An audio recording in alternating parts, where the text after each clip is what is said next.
the fuck out.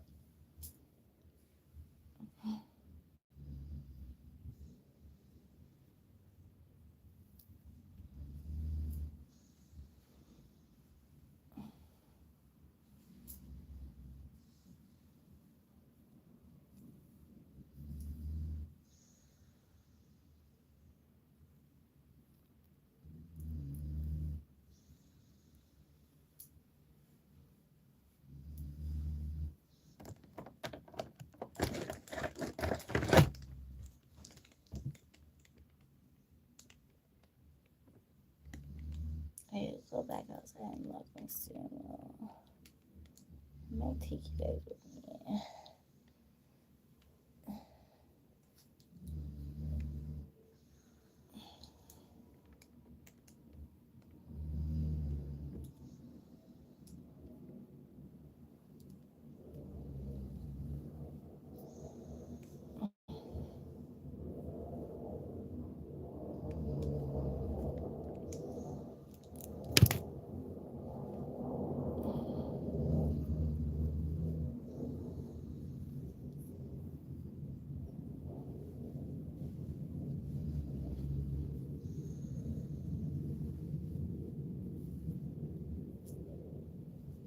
Dude, my part is like low key getting big.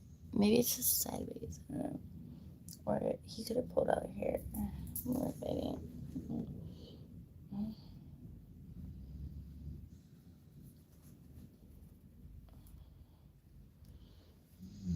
I don't know if this haircut suits me. This hairstyle suits me.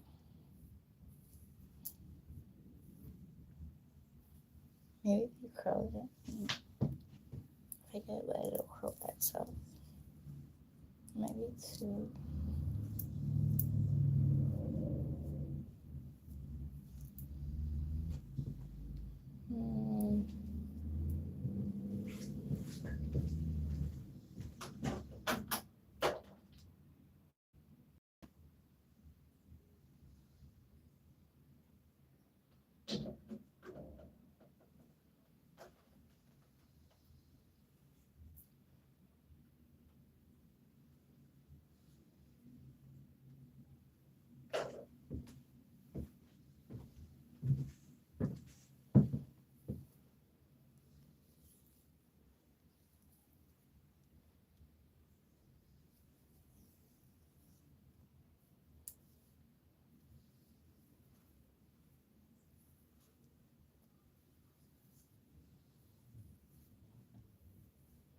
No, it's really stupid.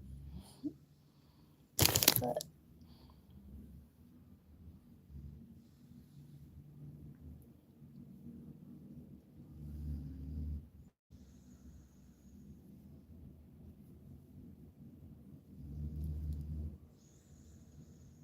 so I think that this whole thing has something to do with REYES name. Because I just realized the other day that the Coca-Cola company is changed to the Reyes Coca-Cola.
And I have it ugly like this. My part looks super fucked.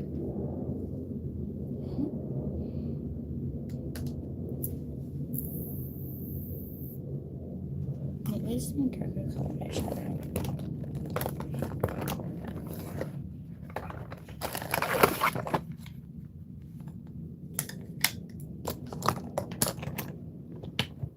Somebody's screaming.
Did you guys hear that honk?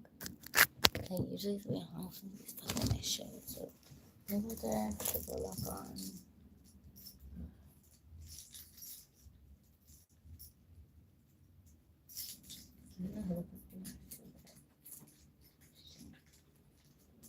And that's the fucking. Because I already stole it once since we did. And we switched the cars.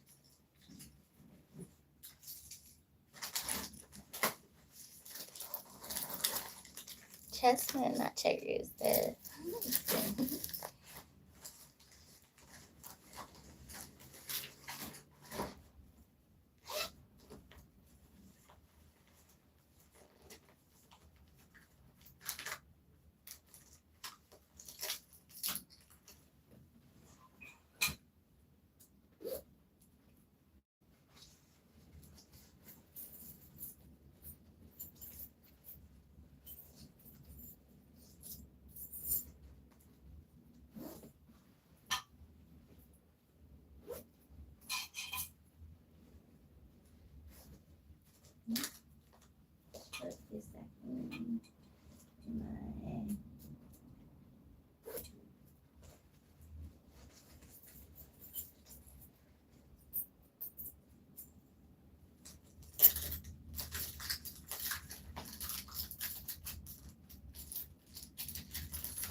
wash my shit.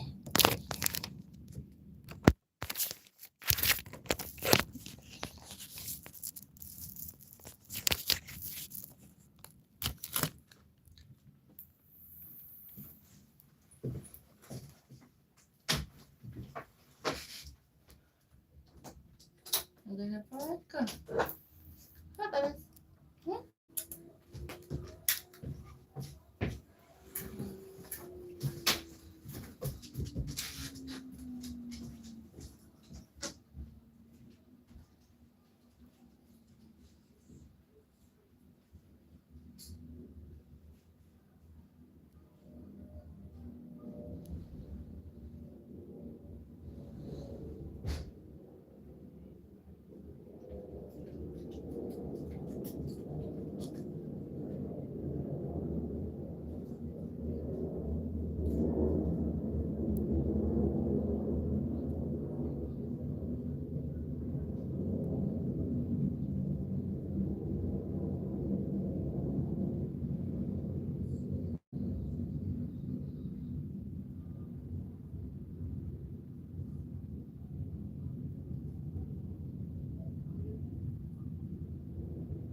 specially trained for this job. That night, something felt a little off. The dogs wouldn't stop barking. March 25, 71, the dogs were really agitated. We went to calm them down, but we could tell something was going on, something out of the ordinary, or that the dogs were picking up on something that wasn't quite normal. Anyway, we left the dogs alone and went towards TV, but they kept making a fuss until my buddy, who was in charge of the dogs, and me, since I was assigned as a corporal, I decided to step away from the group because I noticed something was going on, something that didn't seem normal. And when we stepped out of our house and wanting to head toward where the dogs were, the buddy who was in the garden pointed up at the sky and said, "Look over there." And there we saw a sheep. Was it a disc?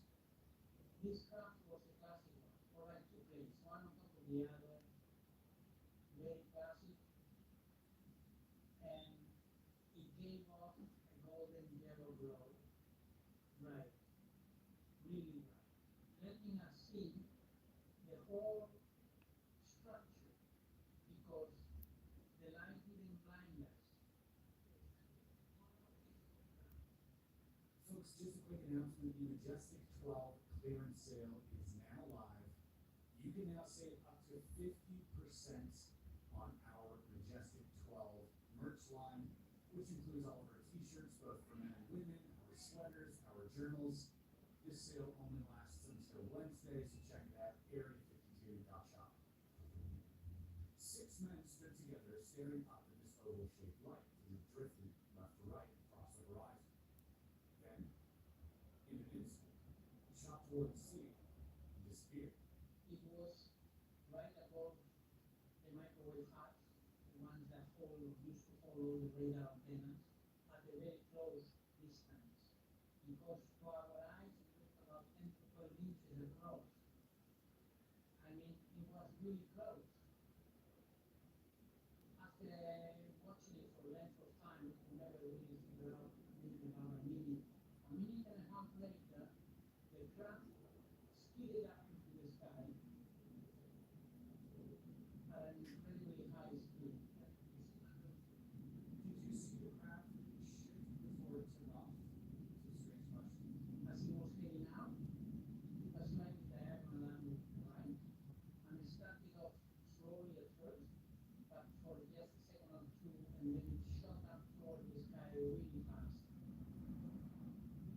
There was another report that I read about somebody seeing a powerful flash and then them having some sort of eye problems afterwards, like swollen eyes for a few days. Can you elaborate on that? Exactly, and this happened to Luis, the co-worker who was in the group. He got almost to the edge of the rock ledge that formed the base. And then there was a moment when he saw the ship come down on those very same days. He came down at incredible speed, and when he reached the water, he looked at the ship with a very bright flash of light. Sometimes I have like a room plastic up in the sea. His eyes were swollen and red for days. The base medic couldn't explain. Trying to calm the dogs, Jesus grabbed his sidearm and joined Hagrid. Then I realized something was going on. The air seemed to be charged and thick with static. Jesus said his tongue tingled, like touching a live battery. Even the fences were left.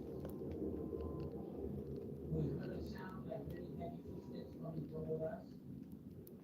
The thing is, it was taking steps that seemed to be coming really fast to us because with such great height, each step covered a lot of ground. Heavy footsteps. Something large moving fast. Stop, they shouted. And no response. Again. Nothing. And right away, we saw a figure about 70 to 72 inches tall. Later, based on the conversation we had, we believe it was coming forward. Did my partner call out call? Who was there? Adrian, in a panic, opened fire. They just got inside Army also fired 3 times, and the flashes from the guns were ignited. Indeed, And what about the partner? While waiting for a warning, he started firing his unusual. Here in Spain, it was the second ground, and he fired off the rounds he had in the magazine at close range. I, being the corporal, was That's carrying a 9 crazy. pistol. Ready for action, I cannot. I will watch it. toward the same people.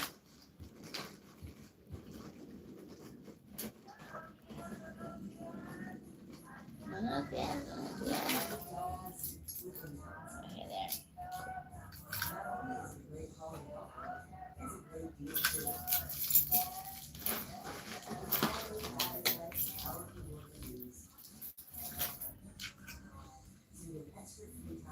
Okay, there.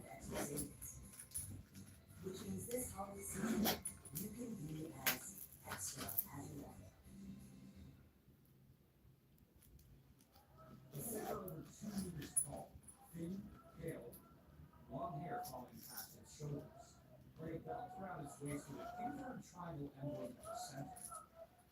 The only light there was was shot, so that's what allowed us to see the beam. A thin, bronze figure, very tall, with long hair that reached the shoulders, golden blonde in other words. A tight-fitting suit, kind of like fabric, with a metallic sheen, as we say, relatively speaking.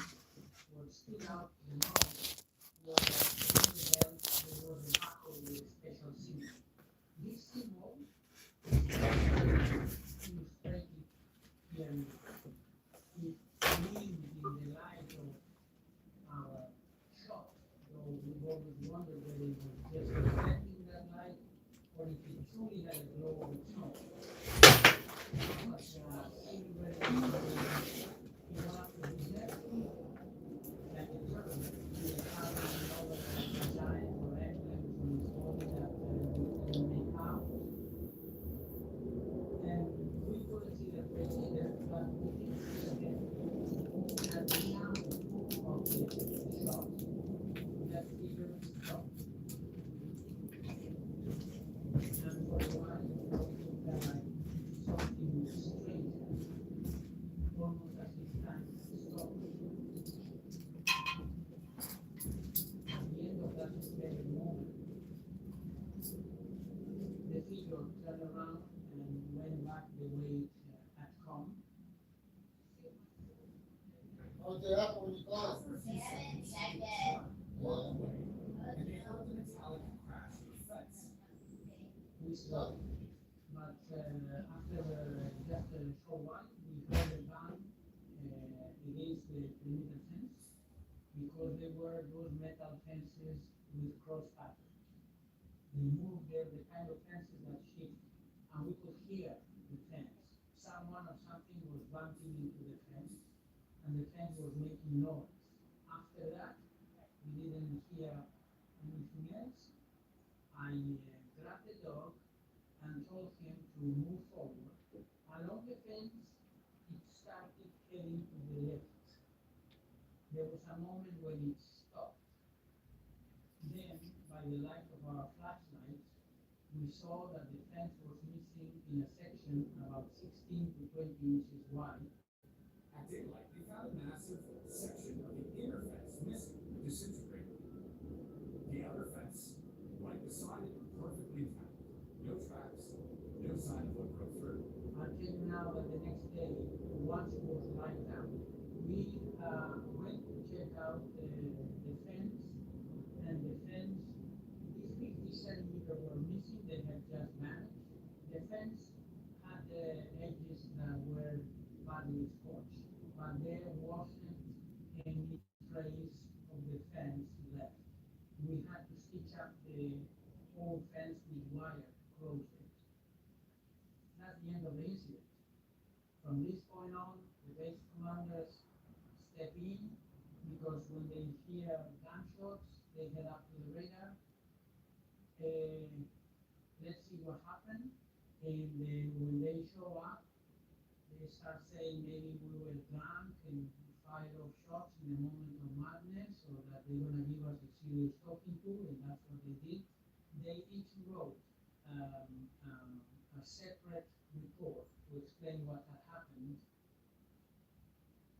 Then things happened over the next 3 nights. First, when the day of the day we finally got to bed, it was already really late at night. I fell asleep in my bed with a heavy drowsiness, like something strange, and I started to dream. The scene where we get to where the building is, and I saw us fire. Then I could hear a bunch of voices in my head that made it impossible to understand anything that was going on there. That was the first night. The same thing happened on the third night. But then I really did understand everything the being who came to me was saying. 2 nights later, on March 27th, the light returned. This time, around 60 witnesses on base saw it hovering for several minutes. Approximately how many people witnessed it? Everyone at the base could see it since they were all watching the sky. Look, there were 150 soldiers at the base, and there were almost 200 officers and non-commissioned officers. Because the runner was operating 24 hours a day, the officers, specialists, and so on could shoot for the whole day. This was the small base we had with more officers and active soldiers.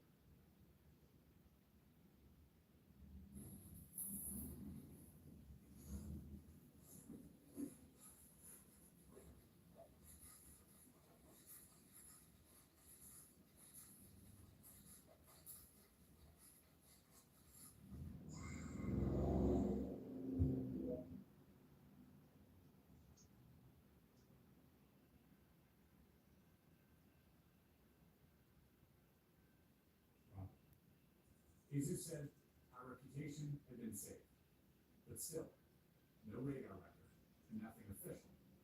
Then, on March 29th, it came back again, but this time 2 Phantom jets were seen approaching the object before all 3 accelerated and vanished into the night sky. The Air Force denied any aircraft were ever launched, but radar operators whispered otherwise.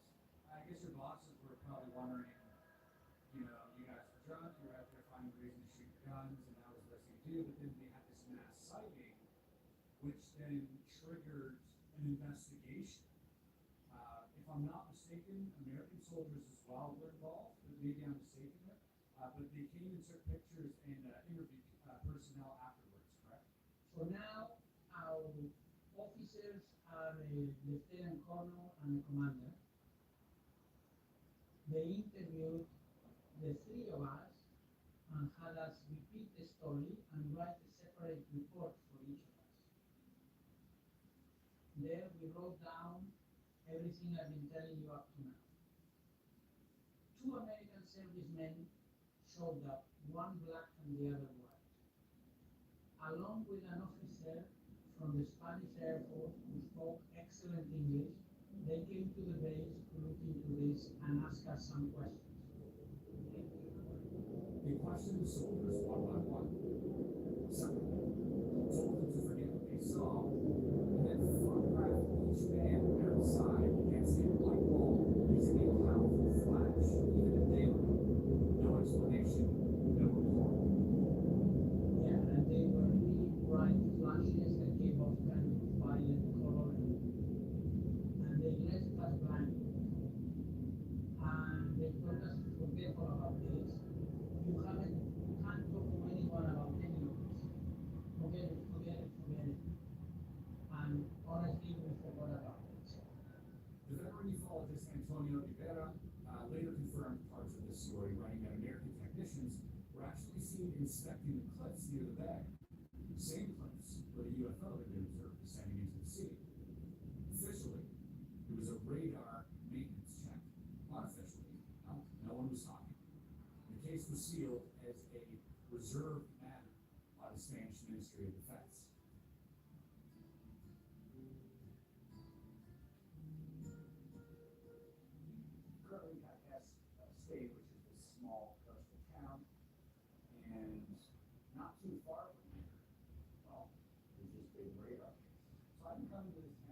for 5 years, 4 or 5 years, and kind of a get together with fellow magicians. We hang out. It's kind of like a vacation spot for me. And it's been that for like 4 or 5 years. But ever since coming here, I've always been enamored by this massive sphere that sits atop this mountain. Now, no matter where you are in this vicinity, you always kind of see this sphere in the background, which is like this wild dichotomy between this advanced tech, military presence, and the nature-filled, sort of whimsical and easygoing Spanish coastline, which has always really stuck out to me. And before coming here, which is interesting because there was a congressional hearing on UFOs, UAPs, happening in Washington at the same time, but I wasn't drawn to that. In fact, I was drawn to a story that I had come across while researching if there were any stories on this area, or within this area. And turns out that radar base was a bit of a hotspot. Now, I brought along with me Jesse Michaels, who obviously you guys recognize from American Alchemy, just a bond and chill and hanging out. He was in Europe anyway, so I invited him to this magic get together, and I thought it'd be interesting if we together went to go check out this radar base, and that's exactly what we're going to be doing. We're going to be going up there with a local, my friend John, who has himself had an encounter about 3 years ago, right here. It's happened 4 years ago. So before you actually started your channel, I believe. Yeah, Absolutely. Here's exactly where it's happened. Exactly on that island. I was with my friend Kike. We're on the terrace. It was after sunset. It was getting kind of dark, and suddenly we're at the terrace, it's drinking wine, and then this light thing. I wouldn't say a spaceship. I don't put a shade on it. It's just this very bright light that appeared from far that came really close in meters, like 150, 200 meters, yeah? But then went away again. But the strange thing is the movement. It wasn't like linear. It was sort of like this, and then fast here, and then slow, fast again. And then it just lasted, let's say, 20, 30 seconds. The time to see my friends and be like, "Are you seeing that?" Say to me, like, "Yes, so it's good that he was there." And then suddenly it did a few minutes more like this, and then it went away so fast. what color was it like? It was light, it wasn't just white. It was a little gray blue in it. So maybe kind of like the ocean now, you know, a little gray like this, but in a shiny way. How high above the water do you think it was? Yeah, it was like up like right here, like in front of us, you know. And then it got brighter. So that meant, I mean, at least I thought that was getting closer, and then it just went away in the distance. But again, the movement didn't make any sense because it was slow and not in the direction but like spinning, and then it could go instantaneously, super fast. So that was very strange. The case that, I'm looking at out here from Jesus Sofronia, who worked this radar base, this is the area where he said the craft came from as well. And it was a bright light for him, as well. Just for the people watching, this is an island. No one's flying a drone out here. It wasn't a drone. It wasn't a drone. No way. Drones make noise. They don't go the speed. They don't have that speed. It's just like it's going crazy and just disappearing like that. And I know it wasn't anything else I've ever seen before because again, it was the way it moved actually. And more than the light itself, it's just like how it flowed through the air. What was their reaction to the scared, excited? Well, we were excited. I thought it was really cool, and also like happy to finally see something like that you hear so much, like oh the aliens, this and that. Well, at least I had my own experience. But at the same time, we looked at each other, laughing, thinking, they're not gonna believe us. Like they're gonna be like, oh, it was something else. But I know when I see my friend that we know what we saw. So it's okay. To see how close we can get to this radar base, obviously there are signs saying access is prohibited and there are fencing, so who knows, maybe we'll run into somebody coming out of the base, maybe somebody's gonna come and talk to us, maybe somebody, kind of changing shifts, and maybe we'll be able to intercept them and ask them some questions about not only that sort of event, but maybe other phenomena that they might have observed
you could talk to somebody, some type of military official, probably watching us right now, is my guess.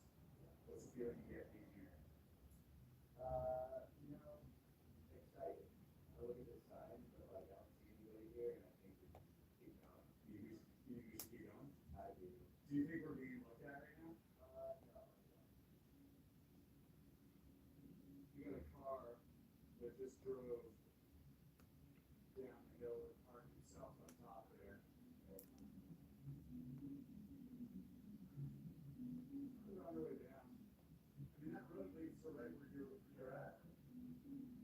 Let's see if these guys, want to play ball. Back in the day, Jesus, the guy that worked here, said that the UFOs that were seen hovering above the base 2 nights after, were witnessed by 150 employees. He said there were anywhere up to 200 employees in that radar base every day. Yeah, it's 24/7. But it seems like they were being quite tight-lipped about their stuff. All this car went down. Why was van? I bet if we were dressed up like cyclists or something, they wouldn't mind so much. You'd just be like, sorry, it's I think if you say Jesse Michael was loud enough, our phones start to record. Just like what's going on up there? Just act out basically.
So there's a truck parked out front, and it says T Jensen, not Jensen, but Jensen. And then I looked it up, and this is what came up. And she's a picture with my boyfriend, or ex-boyfriend, and so crazy. It makes sense. Jensen Toyota. Mm-hmm.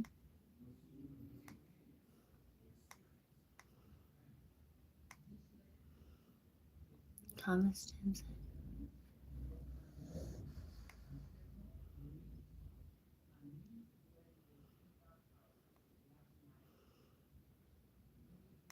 Kind of looks like my cousin.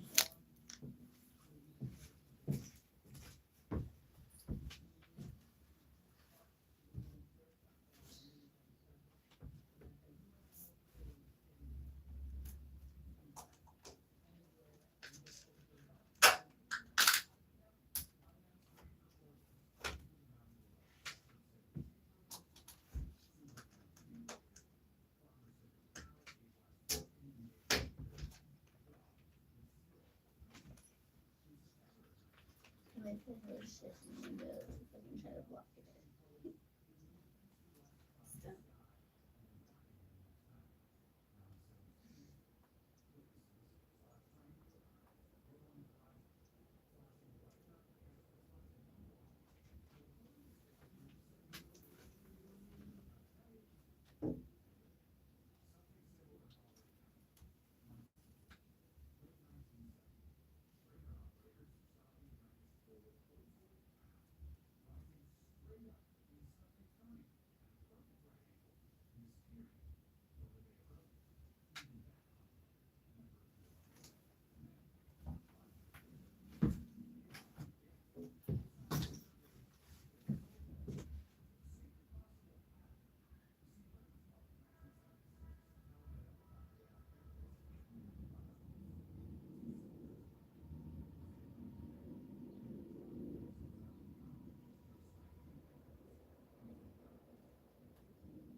later, and that's when we arrived in Greece. Really started the contact I had been seeking with these beings. That's when I started having some doubts that were irregular. I'm not sure if you can understand the system, which is automatic writing, like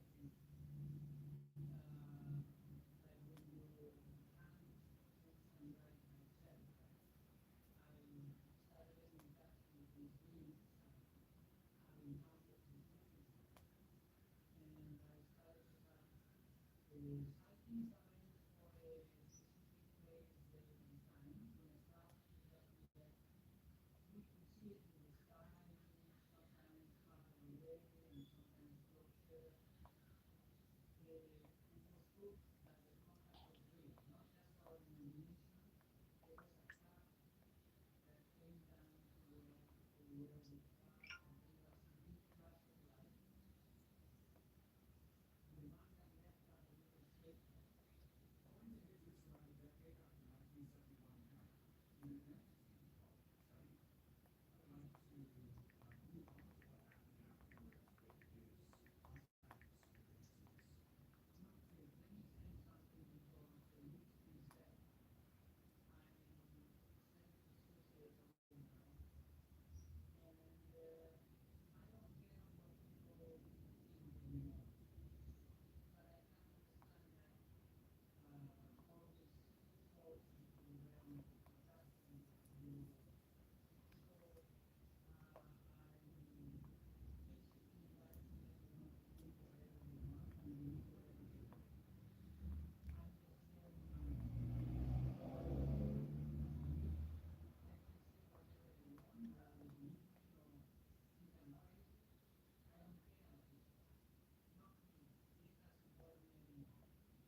I was feeling Barcelona again, but I had a house right in the beginning. And I got a message saying it was the 30th of December in Vietnam. It was a day in December when we lived kind of hot. Usually that's hot. And that's fine.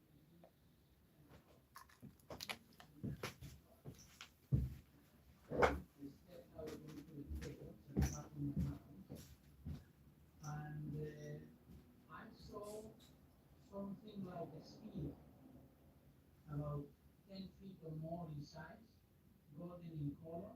It stopped, came down, and hovered in the meadow behind my house. There was the sphere, and that sphere I was okay. It cleared up, became transparent, and I could see Sharin inside it. I didn't know about that. It's not really all that you would like. You said the communications in place. What happened? Not a bit of fear. I remember thinking that they had some kind of law that would stay down from the Sharin sphere over the 6 or 7 or maybe 8 meters. That was the distance to my boat. And he saw that right there on my own post. And there he was, right in front of me. Sharin comes over to me and he starts talking to me. Right away, I realize he's the same being we fired at during military service. And I'm thinking, oh my gosh, when is this guy going to realize? Since I shot at him, he might just give me a slap. But luckily, that's not what happened. He started talking to me about the reason behind why I was meant to have my encounter, about all the preparation I had in my life for that meeting. He started talking to me about a lot of things that really put me at ease because they helped me understand the reason behind it all, you know. There was a moment when, because of Sharin's height, and I, being 5'9", was looking up so I could talk to him and thought, my neck's gonna get stiff. But it was like we were communicating mind to mind, and before I could even ask a question, he was already giving me the answer. We did have a conversation in work, but pay close attention in my native Spanish. I was hearing everything in Spanish, right? So then he put his own hand on my shoulder, and the moment he touches me, I hadn't told you, but then he got caught up in some sort of double body. I immediately thought of the bluish color and figured it was some kind of protection. When they put their hand on my shoulder, that being from that double protective body, he completely took over me, he wrapped around me entirely. And at that moment, what happened was amazing because I started to float, rising up to that height. My head reached the same height as his. I figured that if he put his hand on my shoulder, I could put my hand on his shoulder. But what happened to me was incredible because my hand sank into Karim's body. Then I realized that he had more of an energetic density than a physical one. So then, when I realized it, I lifted my hand again, and once I became aware of it, I was able to place my hand on his shoulder, and it stayed there.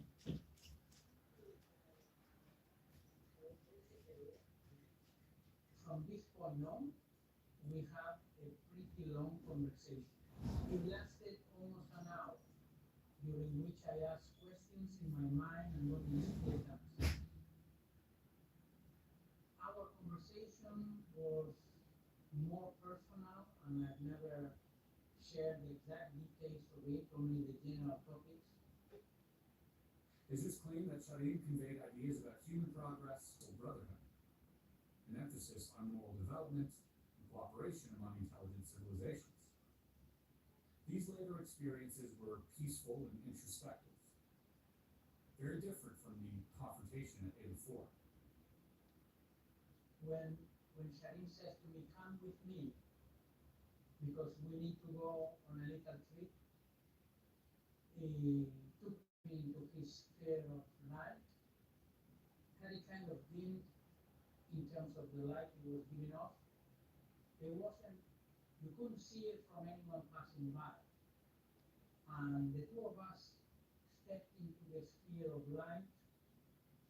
With the sphere of light, we traveled in a brief moment because I stayed in a perfect one. On a sensory level, I completely lost it. No contact with anything, and after a stretch of time I can't really define, we arrived at Sharim's ship. Is this one I showed you here in the drawing, okay? Then we got on Sharim's ship, which is called Estella. And it's a small research approach vessel. It's a ship that's 60 meters in diameter. It carries 4 crew members. What does he go into the controls at all? Is there anything he can elaborate on the inside of the controls or insignias or any symbols or anything like that on the inside that he can talk about? Take a look at the main emblem of these beings. It's the letter Phi. The letter Phi, not the letter P. Yes, this is the letter Phi, which is 1686. Okay? And this emblem is the drawing I'm showing you here. And the only emblem we saw inside the ship was this one, which was in different places. But what about the ship? It gave off its own light from all the walls. There were no lights. There was was a light coming from all the walls. The ships aren't physically built ships with screws, welds, doors, and windows. The ships created in the mine. When Charin took me over to what was almost a wall of the ship, where there was basically just a desk. On it, there were different kinds of lights, and there, it came up from the ground, some kind of seat, of a chair or armchair. So when I sat down in this armchair, it molded to my body, and he did the same right next to me. The wall in front of us, he filled with something, and it turned to a window. A surface that let us see outside. This is very common. This is, I've heard of this many times. I don't know if he's familiar with Bob Lazar, but he described the same thing in his craft. Yeah, he experienced the same thing. He said the wall became transparent and he could see through, but he says it wasn't completely transparent.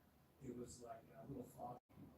Practically transparent, but it was still there. It was like a thick piece of glass. The Charin took me on a trip. He came with a ship right to my house. He flew over and then took me in the ship to a famous mountain in Catalonia called Montserrat.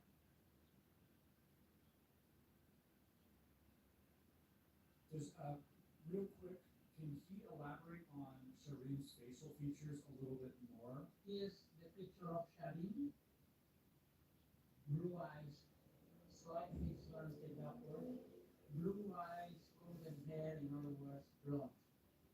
And this is the face of a delicate, very delicate smile, and with very thin lips, but definitely not a big head or anything like that. Anyway, I have to tell you, they look into the mind of the person they are talking to. Their idea of beauty and aesthetics, and I guess that when they let themselves be seen, in physical form, they are taking on something that's pleasing to you. Wrapping this up in Montserrat, we had contact with beings who live inside the mountain. They are masters of life, masters of memory, and there's a place that like a part of Rancho Shambhala, but that's a whole different story. For now, he took me to Montserrat, then he came back to my place and left again. We went back to the ship, it was still where it had been, and we went back down with the spear to the porch of my house. Until his later years, Jesus maintained that what happened at the radar base in 1971 was the beginning of a process, one that led him from the structure of military duty to a lifelong search for meaning in phenomena. Well, I think I've already told you quite a lot. Now, please, you go ahead and ask me, because I'm not really sure how much more I should explain about all this. Okay. I have a special request for him. Okay.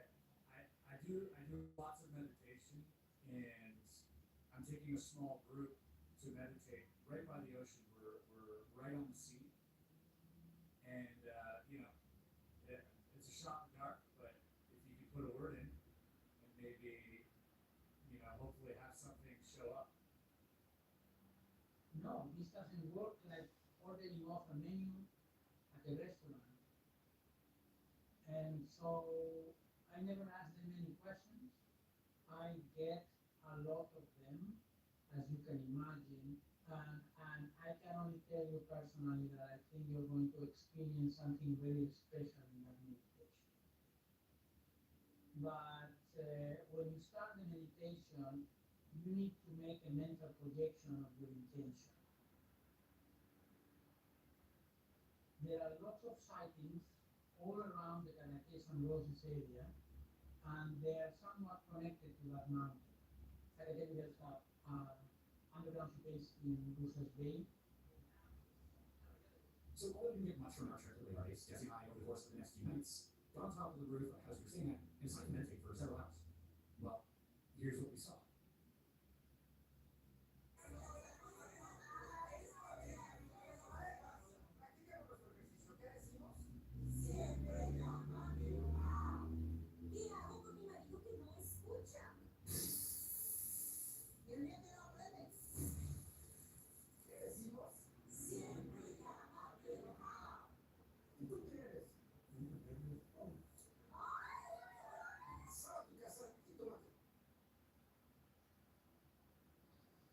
This is the radar base right there. Nothing much going on over the radar base. Clouds are coming in now.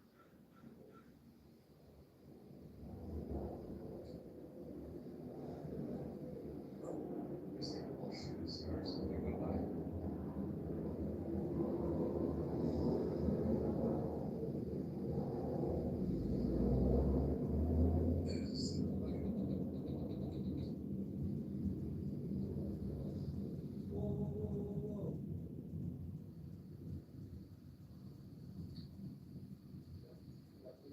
No. There's no doubt in my mind that something happened in 1971. There are too many witnesses, too many locals that have reported sightings. There are military personnel who, in different bases, came face to face with something that they shot at in the middle of the night. I, as an investigator and as someone who's looking into this, can't ignore those facts. Now, as far as his subsequent meetings with this being called Shaheen go, that's something you'll have to decide for yourself. Now, this wouldn't be the first time that we've heard of these sort of quote-unquote space brothers come down with a message for us. And we've had many witnesses report the exact same beings dressed in the exact same clothes, from Jesse Rosenberg to Travis Walton and so many more. Were the 1960s to late 1980s just a pocket where these blonde-haired, blue-eyed, tall human beings from space came down to Earth to contact us and to warn us of a dreadful existence, or was this some type of militarized operational psyop? I think there are some parts of this story that require further investigation and definitely have captivated my interest. He describes the craft similar to many other glowing discs at that time, performing the same type of maneuvers in the same area, beings that were also reported similarly in that area. It's really hard to say, but compelling nonetheless. And I invite you to check out his work. I'll leave the links below if you're interested. Currently, they only exist in Spanish.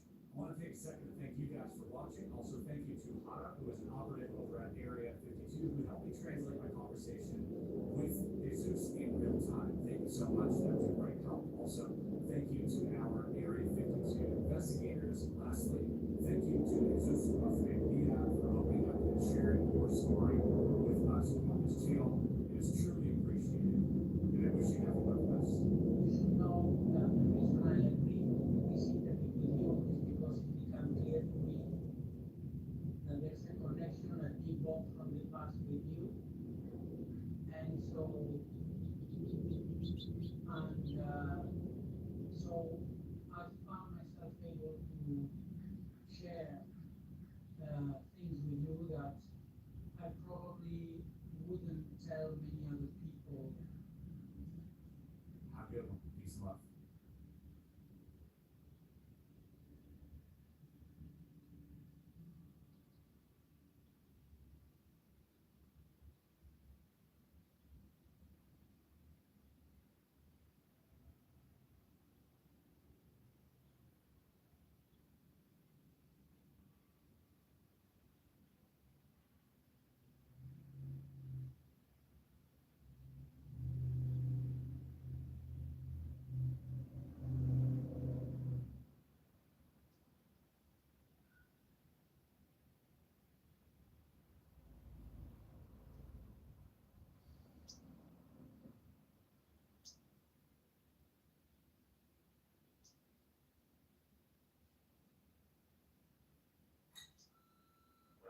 13 years old. My older sister had just gotten her driver's license, and we used to wait for my dad to fall asleep, and we basically steal the car and go out joyriding at night. Well, this one night, we went out. On the way back, my sister's like, let's just go to the back road. I feel like going by my friend's house. So we're going to the back road, and on the right-hand side, in somebody's front yard, we see this giant black disc, this big about half the size of the house in height, about the width of the house. My sister pulled over, we're just looking at each other incredulously, and I decided to get out of the car. I start making a beeline from it, and the thing just hopped up off the ground. Here, split second, it's on the ground, and then a second later, it's like 2 feet off the ground. And it starts to slowly ascend. It's completely quiet, it gets to the top of the tree line, and then in a split second, it just shoots off into the clouds. Ladies and gentlemen, welcome back to another episode of the Area 52 podcast. My name is Chris Ramsey, and today we're going to be taking a very, very deep dive into the Special Operations Manual of the group known as the Majestic 12. And if you're wondering what the Majestic 12 is, fret not. The gentlemen behind me here on these little Polaroids are actually part of a top secret group that was put together to control, contain, and explore the UFO extraterrestrial biological entity presence that has been communicating and interacting with our planet since the late 1940s. I highly suggest you go check out the video that I've already done, kind of deep diving into each individual on this list and the purpose of the Majestic 12 themselves and what their role is in all of this. The manual allegedly came out in 1954, but was not leaked until 1994 to a gentleman by the name of Don Berliner. The Retriax manual was mailed to Mr. Don Berliner, postmarked on March 7th, 1994. Now, the document we are going to be reading is a replica of the one that was photographed by an unknown person that was submitted on, this reel of photos. The MJ-12 debate goes pretty deep among UFO researchers, and people flip-flop back and forth. I've been looking forward to reading through this document, and I can't wait to do it with you all today. Before we do that, a few little things I must say. First of all, here's the rest of our sponsors.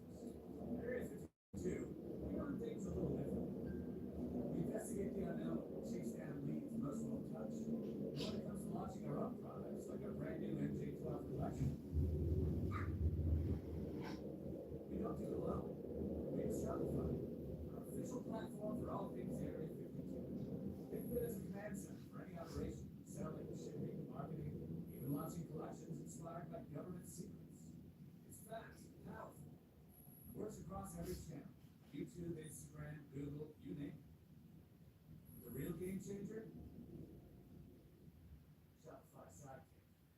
It's like having an embedded agent inside your business. You can talk to it, ask it to build pages, give feedback. It'll even analyze your sales and tell you what's working. I used it while prepping the MJ-12 drop, and it felt like I had a classified assistant with clearance to everything. If you're ready to go from idea to operation, start your mission now at shopify.com/area52 or scan the QR code on the screen. That's shopify.com/area52. Your mission starts here. All right, folks, we pay the bills. If you don't mind, leave a like, subscribe, hit the notification bell, leave us a favorable review on Spotify or iTunes or wherever it is you listen to these podcasts. It would be greatly appreciated, and it goes a really long way. So, there is a researcher by the name of Ryan Woods who spent most of his career really looking into this and proving or trying to disprove the authenticity of the MJ-12 documents. And along with Stephen Friedman and many others had their go at these specific documents. Ryan Woods, I think, went deepest. And he has his report available on specialoperations.manual.com, which I'll leave the link to below, where he details his forensic analysis on some of the things that might help prove the authenticity of these documents, which would be absolutely earth-shattering. Before we get into reading, I'm just going going to go over a few of the bullet points that Ryan Woods has found through his research proving the authenticity of these documents. So in short, forensic analysis of the language, font, and original photographic film proved that the document was produced in or around 1954, and that's according to Woods' research and expert witnesses he's contacted at the National Archives. The manual, however, did not become public until 1994. We know this where it was linked to Mr. Berliner. Now, in the manual, they specifically talk about Area 51, S4, Site 4. Now, Bob Lazar only came public in 1989, so that would have been a full 5 years prior to this document coming out, which does raise a little bit of suspicion, obviously. But put that aside for a second. Here's some things that corroborate the 1954 production of this document. So, the manual was sent anonymously to Don Berliner in 1994. The documents were sent as images on film, and that film was authenticated to 1954 based on its type of underdeveloped 35mm Tri-X.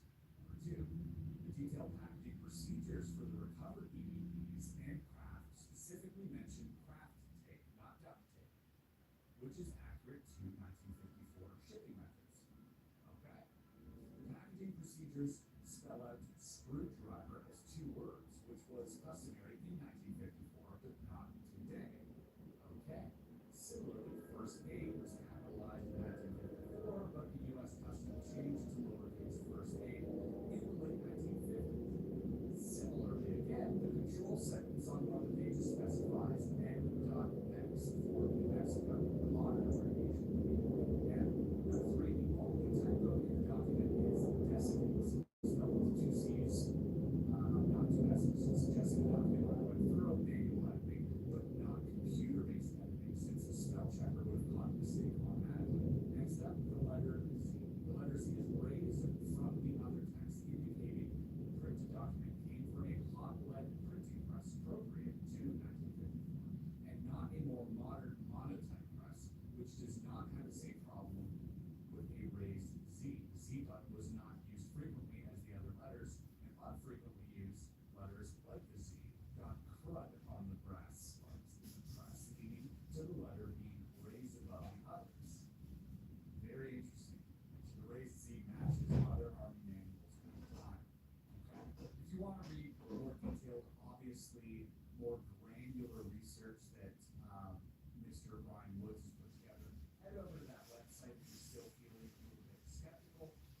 But for now, I invite you to put that skepticism aside, suspend your disbelief, and come with me as we dive deep into 1954 and take a look at the Special Operations Manual for Extraterrestrial Entities and Technology Recovery and Disposal of the Majestic 12. Cover letters got all types of warning. Again, this is a transcription of the original. It says this is a top secret, magic eyes only document containing compartmentalized information essential to the national security of the United States. Eyes only access. The material herein is strictly limited to personnel possessing Majestic 12 clearance level. Examination or use by an unauthorized personnel is strictly forbidden and punishable by federal law. Okay. Which would be interesting, wouldn't it? It's interesting that they put that little thing in there. If you read this and you're not authorized, it's punishable by law. But then you would have to admit that the program exists. So it is kind of silly that they write that. First and foremost, I will say that is a silly thing. Please arrest someone for reading this and charge them with reading this specific document. That would be great. That would be a great way to get this over. By the way, if you want to watch another deep dive into MJ12 stuff, I highly suggest you go subscribe to my friend UAP Burr. He goes deeper than anybody else into the military involvement with extraterrestrials. The first page here, constellation removal and relocation of pages attached to the document are different and authorization from the National Operations Officer movement, supported by document plans for communications. I'm gonna wash that pan right now. Dates here And the dishes that I we're did. going to deep dive into right now. Another warning page. Here we have a bit of an index of what's to come in this document. So section 1, the project purpose and goals. 1, the scope. This manual has been prepared especially for Majestic 12 units. Its purpose is to present all aspects of Majestic 12 so authorized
4. History of the group. Operation Majestic 12 was established by Special Classified Presidential Order on 24th of September 1947 at the recommendation of Secretary of Defense James P. Forrestal and Dr. Kenneth R. Bush, Chairman of the Joint Research and Development Board. Operations are carried out under a top secret research and development intelligence group directly responsible to the President of the United States. The goals of the MJ-12 group are as follows. A. Recovery or scientific study of all materials and devices of foreign or extraterrestrial manufacture that may become available. Such material and devices will be recovered by any and all means deemed necessary by the group. That's terrifying right off the bat, just like any means necessary. B. The recovery for scientific study of all entities and remains of entities not of terrestrial origin, which may become available through independent action by those entities or by misfortune or military action. C. The establishment and administration of top secret teams to accomplish the above operations. So far, recovering absolutely everything that has to be recovered by any means necessary. Because your standard clause for top secret, the shadows, D. The establishment and administration of special secure facilities located at locations within the continental borders of the United States, receiving, processing, analysis, scientific study of any and all materials and entities classified as being of extraterrestrial origin by the group of the respective teams. Now, we do know some of these bases located around the United States, namely S4, Site 4, where Bob Lazar worked.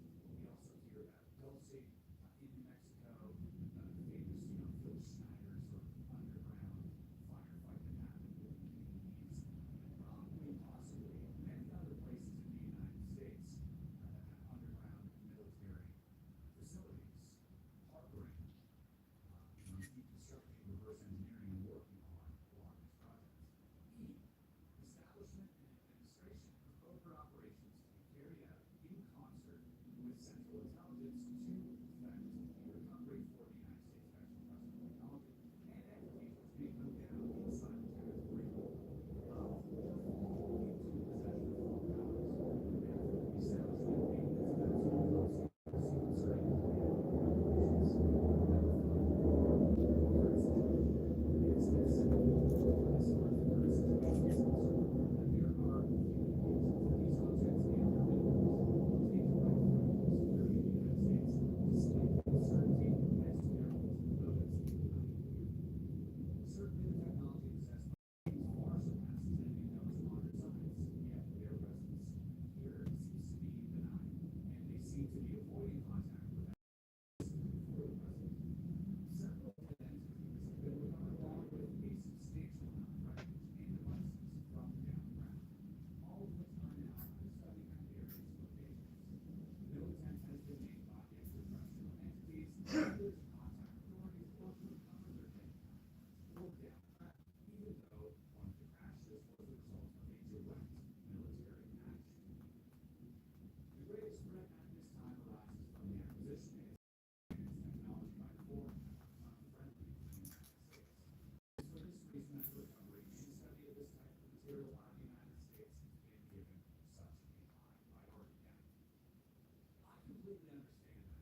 That is something I think we can all get behind. In 1954, this is Cold War era, post-World War II, tensions were still incredibly high as we had just developed the first nuke and deployed it, and now we're all kind of sitting back and wondering, the Russians have this, and they want to fight back and retaliate. So this type of technology in the wrong hands could have been absolutely devastating. It still be devastating, especially that.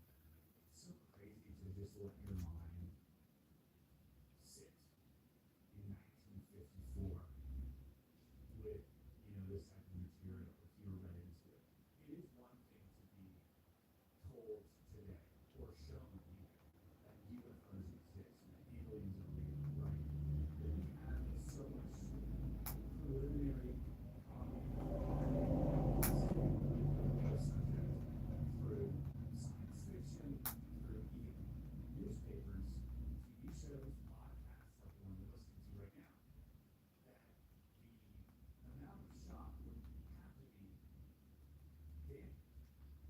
The shock of something like this back then would have been insurmountable and unfathomable for anybody, for anyone. 1948 was when the helicopter was made public, was flown publicly. So in 1947, the helicopter was actually advanced military technology. So you're going from 1948 seeing a helicopter for the first time to potentially being face to face. Sexually abused in a San Diego County youth facility, significant compensation may be available. More than 100 individuals have come forward with allegations of sexual abuse at San Diego's youth. To potentially being face to face with beings from a non-earthly or planetary technology. I mean, it's just must shatter your paradigm so much. Chapter 2, Introduction. 6, the scope. 6A, this operation manual is published for the information, guidance, and concern. It contains information on determination, documentation, collection, and acquisition of debris, devices, craft, and occupants of such craft as extraterrestrial technology or extraterrestrial biological entities, EBEs, in Section 2 of this chapter. B. Appendix 1-1A contains a list of current references, including technical manuals and other available publications applicable to these operations. C. Appendix 2 contains a list of personnel who comprise the Majestic Development Group. 7. Forms of records. So forms used for reporting and operation are listed in Appendix 1, Section 2 of Chapter 2, definition and data. 8. General. Extraterrestrial technology is defined as follows. A. Aircraft identified as not manufactured in the United States or any terrestrial foreign powers, including experimental military or civilian craft. Aircraft in this category are generally known as unidentified flying objects or UFOs. Such aircraft may appear as one of several shapes and configurations and exhibit extraordinary flight characteristics. B. Objects and devices of unknown origin or function, manufactured by processes or of materials not consistent with current technology or scientific knowledge. Okay. Well, that's interesting. So they define extraterrestrial technology here as devices of unknown origin or function, manufactured by processes or materials not consistent with current technology or scientific knowledge. So they're not saying that ET technology couldn't be manufactured here on Earth. C. Wreckage of any aircraft thought to be of extraterrestrial manufacture or origin. Such wreckage may be the result of accidents or military action. D. Materials that exhibit unusual or extraordinary characteristics not consistent with current technology or scientific knowledge. And then EBEs are described as A.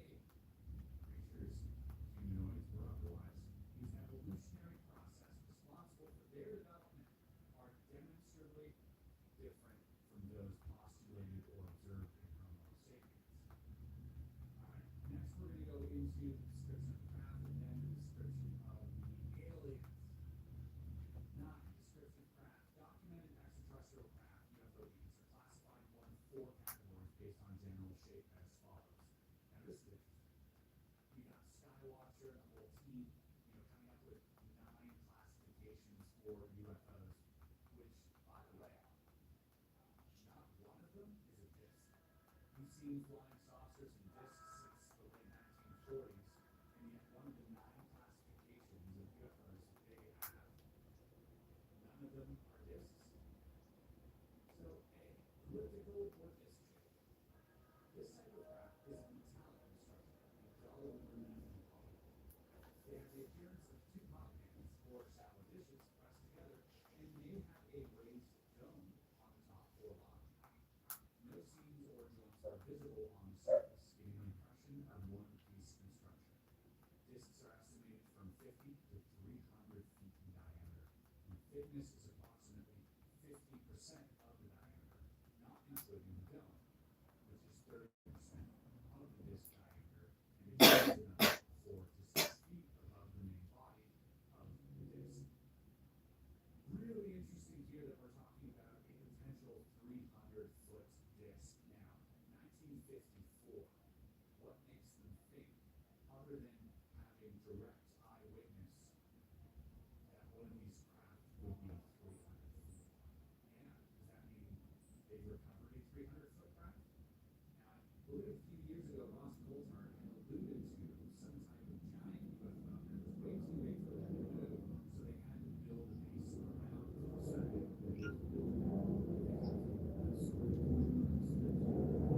they had to build a base around it.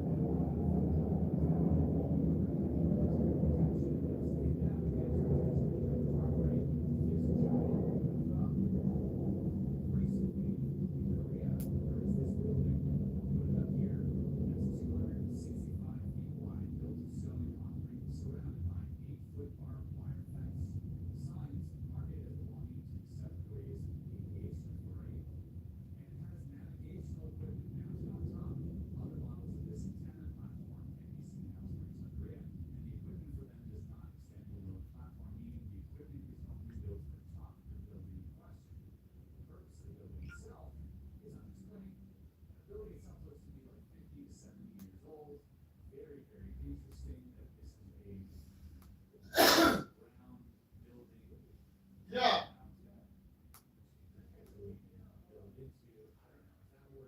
What? Yeah. What? Yeah.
Were you sexually abused by staff guards or other adults in juvenile detention?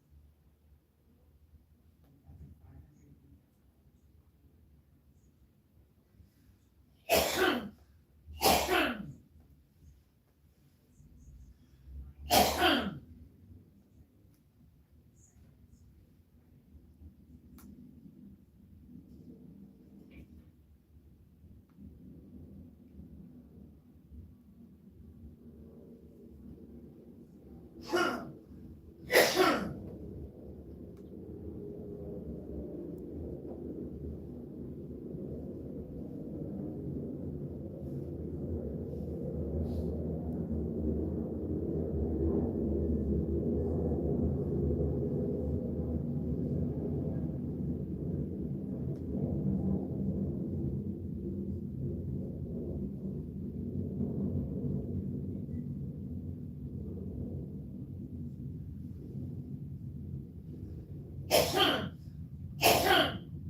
we assume a standard fridge is about 3 feet wide, then 2,000 feet would be roughly 677 fridges left.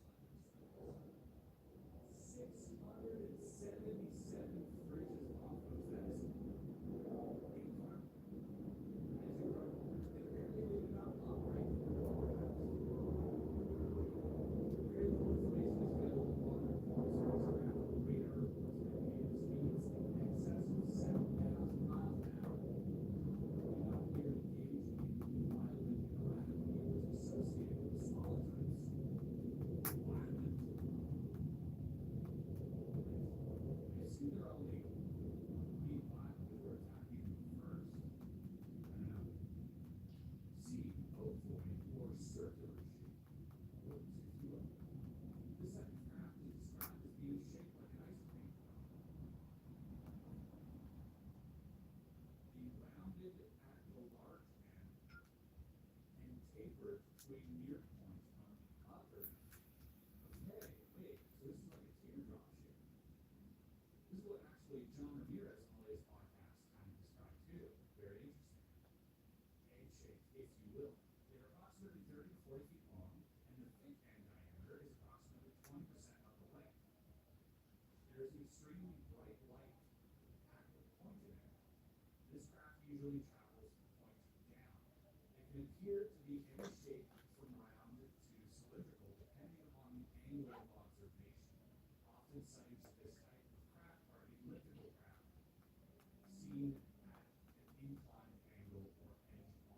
So that is interesting too, that the angle at which you're looking at this egg-shaped craft might change your analysis of what that craft might be. And that, I think, is fair to say. From Commander Fravor to Chris Bledsoe to all these other cases, we hear about either tic-tac, oval, cigar, round. Maybe that's just the angle at which we're seeing it. Especially if there are no seams, looking at it from a certain angle, and plus the bright light might give off that effect. Very interesting. And finally, D, airfoil or triangular shape. Whoa, this is 1954, folks. We're not talking, I don't think we're talking about TR-3A or TR-3B. Maybe. 1954 is an interesting time to be talking about a triangular shaped craft. This craft is believed to be new technology due to the rarity and recency of observations. Radar indicates that it isosceles triangle profile, the longest side being nearly 300 feet length. Little is known about the performance of these craft due to the rarity of good sightings. They're believed to be capable of high speeds and abrupt maneuvers similar to or exceeding the performance attributed to the Titan Sea. Whoa. Interesting that they say this is a new type of craft. So new to them.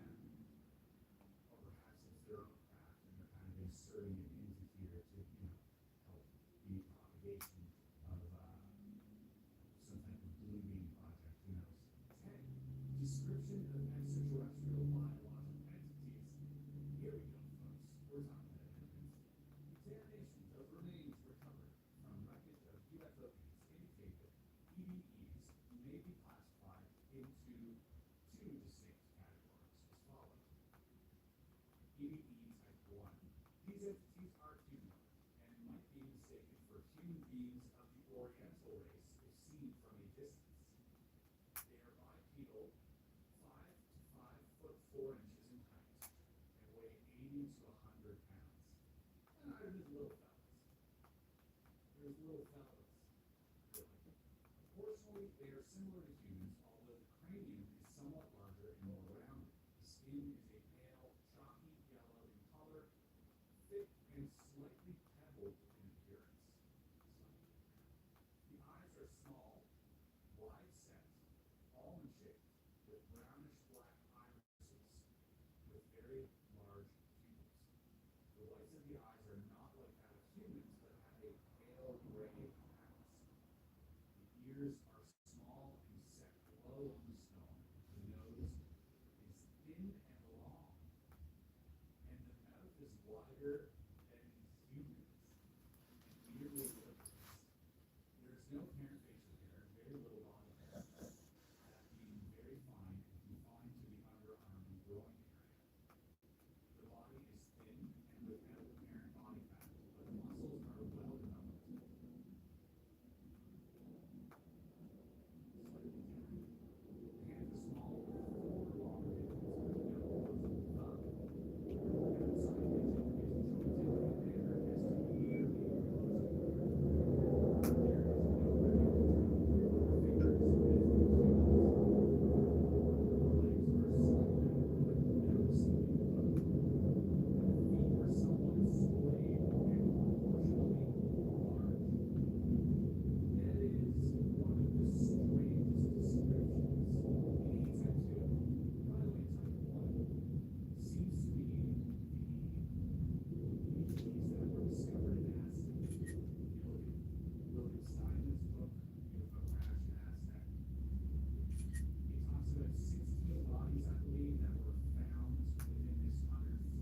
referred to as small children, which is also what Bob Lazar refers to them as for kids. Because they didn't look like the typical brains. They looked like small humanoid butts had like larger heads and were smaller. They had like tiny facial features like humanoid. And then at seconds, he even said they had perfect teeth. These are humanoid, but differ from type 1 in many respects. They are bipedal, 3 feet 5 inches and 4 foot 2 inches in height, and weigh about 25 to 50 pounds. Oh, huge growth. Unfortunately, the head is much larger than humans or type 1. The cranium being much larger and elongated. The eyes are very large, slanted, and nearly wrap around the side of the skull. They are black with no whites showing. There is no noticeable brow ridge. And the skull has a slight peak that runs over the crown. The nose consists of 2 small slits, which sit high above the mouth, the slit-like mouth. There are no external ears. The skin is a pale bluish gray color, being somewhat darker on the back of the creature, and is very smooth and fine soft. There is no hair under the face or body, and these creatures do not appear to be mammalian.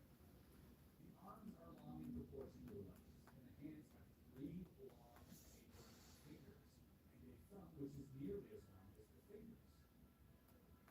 The second finger is thicker than the others, but not as long as the index finger. The feet are small and narrow, and the 4 toes are jointed together in a membrane. It is not definitely known where heel tentacles originated, but it seems certain that they did not fall on Earth. It is further evident, although not certain, that they may have originated on 2 different planets. So it seems like type 1 definitely is more of a humanoid type alien that couldn't necessarily pass for a real human, but maybe a closer cousin to Homo sapiens. And type 2 seems to be your typical sort of skinny dog. 50 pounds. Also tridactyl. I thought 4 fingers. No, they say 3. Very interesting. Tridactyl rabies. Are these the same beings that are present in Peru? Time will tell. Alright, moving on. The description of the ET technology. This is super interesting. Now we're talking about your probes, wands. Following information is from preliminary analysis reports of wreckage collected from crash sites of extraterrestrial craft, 1947 to 1953. Pause. 1953, we're talking about the Kingman, Arizona crash. That might be the reference here. Excerpts from which are quoted verbatim to provide guidance as to the type of characteristics of material that might be encountered in future recovery operations.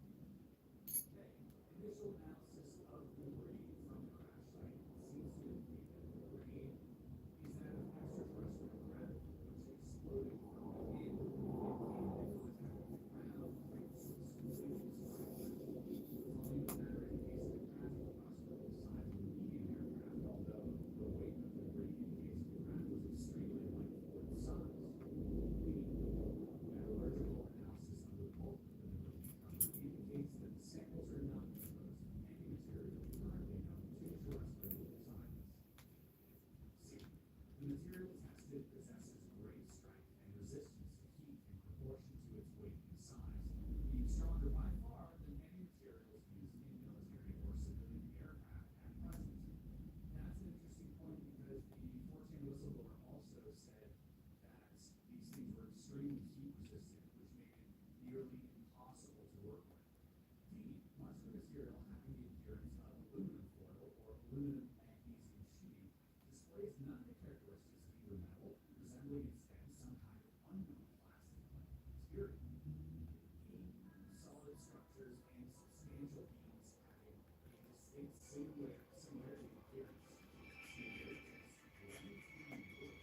samples were engraved or embossed with marks and text. Patterns like complex and attempts to decipher their meaning were largely unsuccessful. Examination of several apparent mechanical devices, gears, etc., revealed little or nothing of their function or response or methods of manufacture. This is really interesting stuff. The brain tree wood is really interesting way to describe it. You would think brain tree wood or some type of plastic. Even Bob Lazar said that the patent he worked on, he wasn't convinced that it felt close San to Diego plastic. County faces a slew of law. Maybe some type of stone or While since more than granite or 100 something. individuals have come All of forward these with allegations of descriptions sexual of abuse. these materials seem a little foreign to me. Material then we also didn't have carbon fiber. We didn't have any of this advanced sort of metallic alloys that we have today. So maybe today, you or I are sufficiently advanced that be able to probably, determine what this stuff is, or at least contractors, Raytheon, Lockheed, all the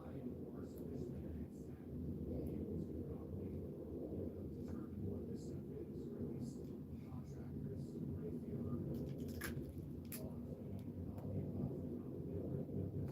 Next up, we have the press blackout number 12. This is chapter 3 of recovery operations. So let me go through when you recover one of these crashed UFO units.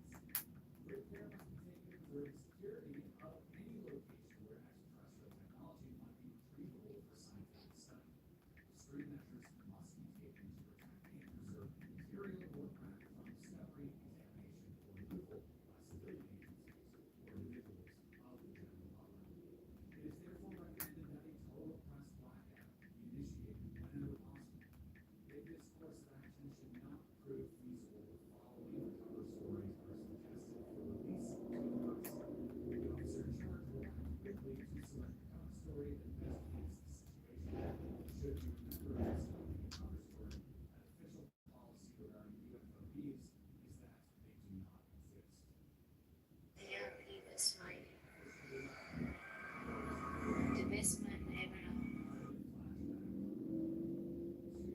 A discussion I had with Lou Elizondo on a podcast we had way back in January. He said something really interesting there. He said, For what you know everything, you did nothing in the constitution. wow, interesting. A, official denial. The most desirable response would be that nothing unusual has occurred. By stating that the government has no knowledge of the event, further investigation by the public press may be forestalled. B, discredit witnesses. If at all possible, witnesses will be held incommunicado until the extent of their knowledge and involvement can be determined. Witnesses will be discouraged from talking about what they have seen, and intimidation may be necessary to ensure their cooperation. If witnesses have already contacted the press, it will be necessary to discredit their stories. This can best be done by the assertion that they have either misinterpreted natural events, are the victims of hysteria or hallucinations, or are the Richard. perpetrators of hoaxes. All of the above is perfect, but especially the hoax part when you look into things like not only the Gulf Breeze situation in Florida, but that's probably the most monumental and well-covered crash retrieval incident in the history of the United States, was dismissed as a hoax immediately before the press got hold of it by the FBI. But looking into it, I didn't realize there's a lot more to it. I'm leaving you guys breadcrumbs, by the way. C, deceptive statements. It may become necessary to issue false statements to preserve the security of the site. Meteors, down satellites, weather balloons, military aircraft are all acceptable alternatives, although in the case of the downed military aircraft statement, care should be exercised not to suggest the aircraft might be experimental or secret, as this might arouse more curiosity of both the American and foreign press. Statements issued concerning contamination of the area due to toxic spills from trucks or railroad tankers can also serve to keep unauthorized or undesirable personnel away from the area. Sneaky, super sneaky. 13, secure the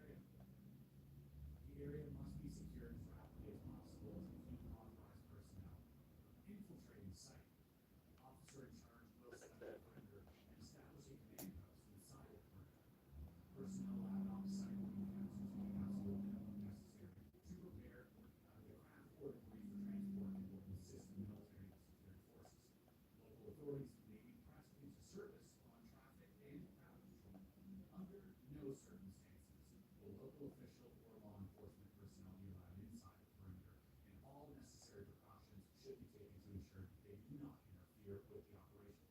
Now that's interesting because also, I go back to the Aztec crash because it's something that I'm looking into right now, but local law enforcement apparently was at the site. This is 1948, 8 months after Roswell. Things were still a little dicey on the recovery side, I'm guessing. And so, they doubled down on the security tactics apparently. So a perimeter. It is desirable that sufficient military personnel be utilized to set up a perimeter around the site large enough to keep both unauthorized personnel and perimeter personnel from seeing the site.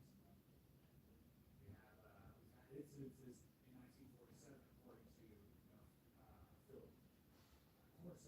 Apparently the perimeters weren't well established and people were just kind of onlookers were kind of seeing this thing happen in real time.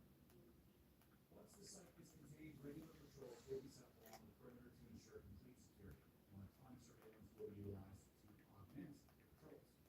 Perimeter personnel will be equipped with hand communication and automatic weapons, live ammunition. Personnel working at the site will carry sidearms. No unauthorized personnel will be allowed into the secure area. Command posts should be as close to the site as is practical to efficiently coordinate operations.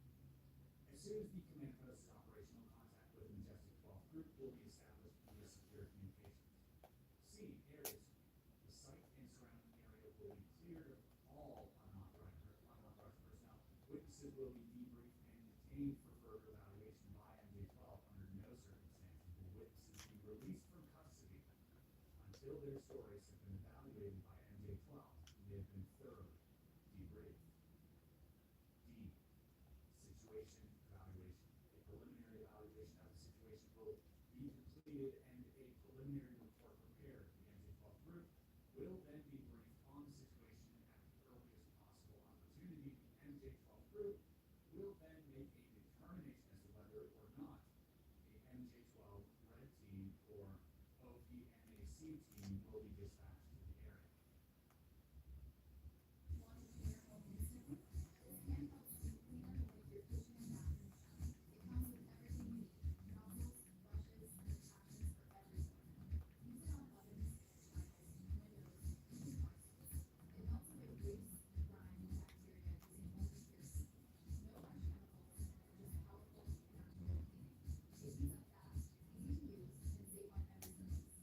Fill it, press the trigger, and watch the dirt disappear. Right now it's 40% off with free shipping. That's why I'm keeping it in the studio. What is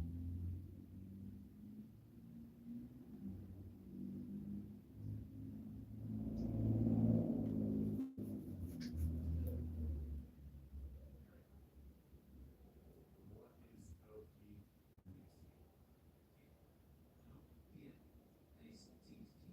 refers to a group within the Office of the Chief of Naval Operations, OPNAP, that focuses on specific naval operations or functions. The N denotes a particular area of responsibility, such as operations, intelligence, or logistics. The C signifies a specific command or division within that area. These teams are integral to the Navy's organizational structure to ensure effective management and coordination of various naval operations. Now it looks like ChatGPT steered me wrong a little bit here. OPMAC is actually rumored to possibly be an acronym said to stand for Operations National Advisory Committee, or variations like Operational National Command. It's not an officially recognized organization, and so UFO lore is sometimes described as like a high-level military or intelligence unit involved in crash retrievals, extraterrestrial contact, or special access programs, or SAPs. So if I make reference mistakenly to naval intelligence, well, forgive me. But that doesn't mean the Navy isn't involved. Once again, folks, the Navy inserts itself into the crash retrieval narrative quite deeply. As mentioned again by John Ramirez, former CIA officer, he says the highest, most top secret program which he was refused to be read into had to do let's go into section 2. Sorry. Removal. Sorry. This includes That's Civil okay. communications with Salis, removal of all material will commence under order from MJ12. A. Documentation. If the situation permits, care should be taken to document the area with photographs before anything is moved. The area will be checked for radiation and other toxic agents.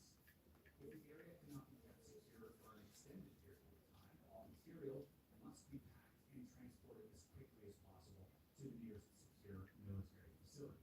This will be accomplished by covered transport using little traveled roads wherever possible. B. Complete or functional craft. Craft are to be approached with extreme caution if they appear functional, as serious injury may result from exposure to radiation and electrical discharge. If the craft is functional but appears to be abandoned, it may be approached only by specially trained MJ12 Red Team personnel wearing protective clothing. Any device that seems to be functioning should also be left to MJ12 Red Team disposal. Complete craft and parts of craft too large to be transported by covered transport will be disassembled. If this can be accomplished expedition quickly, they must be transported whole or on open flatbed trailers. They will be covered in such a manner as to camouflage their shape. Whoa. So they're actively camouflaging their shape during transport. That's interesting.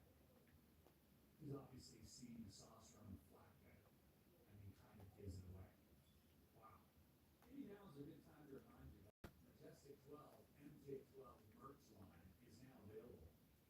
Collection comes complete with hats, patches, pins, sweaters, t-shirts, journals, pencils, so many different things. We worked so hard on this collection. We've been actually working on this for the past, I think, like 6 or 8 months. Very, very proud of it. Get it while you can. Get it while it's hot. Available at Area 52.shop. With Catio, see, now we go into extraterrestrial biological entities. EEEs must be removed to a top secret facility as quickly as possible. Great care should be taken to prevent possible contamination by alien biological agents. Dead EEEs should be packed in ice at the earliest opportunity to preserve tissues. Should live EEEs be encountered, they should be taken into custody and removed to a top secret facility by ambulance. Every effort should be taken to ensure EEE survival. Personnel involved with EEEs alive or dead must be kept to an absolute minimum. See Chapter 5 for more detailed information dealing with EEEs. We'll get to Chapter 5 in a second. That is crazy. Imagine you're an ambulance driver.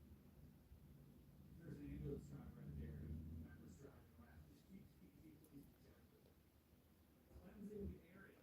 Once all material has been removed from the central, the immediate area will be thoroughly inspected to make sure that all traces of extraterrestrial technology have been removed. In the case of a crash, the surrounding area will be thoroughly gone over several times to ensure that nothing has been overlooked. The search area involved may vary according to local conditions at the discretion of the officer in charge. When the officer in charge is satisfied that no further evidence of the event remains at the site, it may be evacuated.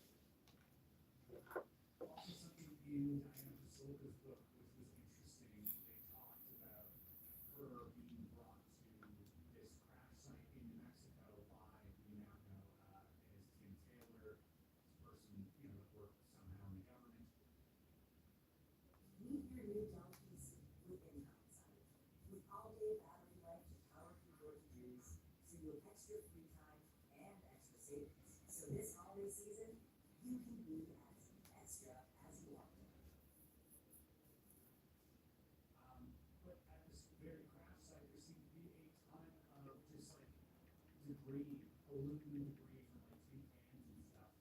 And it was explained to her that that's actually how they cover up a lot of this stuff. So instead of finding all the little parts, it's much easier to cover it up with a bunch of junk. And then people metal detect you, just, you're never going to find anything. So 16 special or unusual conditions. The possibility exists that extraterrestrial craft may land or crash in heavily populated areas where security cannot be maintained or where large segments of the population and the public has may witness these events. Contingency Plan MJ 1949 04P/78 Topsy Dry Zone should be held in readiness should the need to make a public disclosure become necessary. And that was referenced in the original briefing documents that we read through, if you want to check that out. Okay, here, this is interesting because these are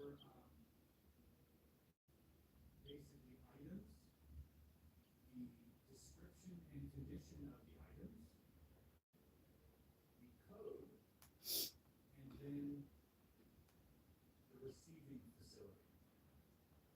Now, if you look at aircraft, intact or operational, S4. Intact devices, like electronic devices or machines, S4. Damaged device, S4. Power plant, so devices and machines and fragments which are possible propulsion units, fuels, and etc. S4. Identified and unidentified fragments, S4. However, non-mechanical, non-electronic materials of a support nature such as clothing, personal belongings, or organic ingestibles went to the Blue Lab WP61. What is that? They're saying here that Blue Lab, blue means like a bee. Like Blue Lab is also slang for like the lab handling blue or non-human intelligence. So living non-humans would go to the Department of Naval Intelligence at some level, and then the deceased ones would go to Blue Lab. My guess would be Battelle. That's where the EDO scientists said that there were bodies were being kept, the dead ones, and then the living ones would be operations of naval intelligence at some point. Media would go to building 2, 8888, and then any device, any bullshit would go to S4 as well. So S4 being the major facility there. Here they just show basically packing slips for if you're shipping this stuff and what that should look like. The box closure is sealed with a gummed craft tape. Here's the craft tape they were referring to initially. MJ Form 1-007 is placed in a sealed envelope marked Magic 12 access only. It then shows here a diagram. There's a picture here, the original picture of the diagram of like what the boxes will look like, how to handle those, how to take them out. All very serious stuff. Pretty standard, I guess, when you deal with sensitive materials. Here we go. Section 1, living organisms. EVEs, baby. Scope. This section deals with encounters with living extraterrestrial biological entities, or EVEs. Such encounters fall under the jurisdiction of MJ12, OPNAC, BBS-01, and will be dealt with by the special unit only. This section details the responsibilities of the persons or units making the initial contact. Whoa. This is something I'm going to learn more heavily for breakdowns on this podcast.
directly survivors of accidents or cracked down by natural events or military actions that occur with little or no warning.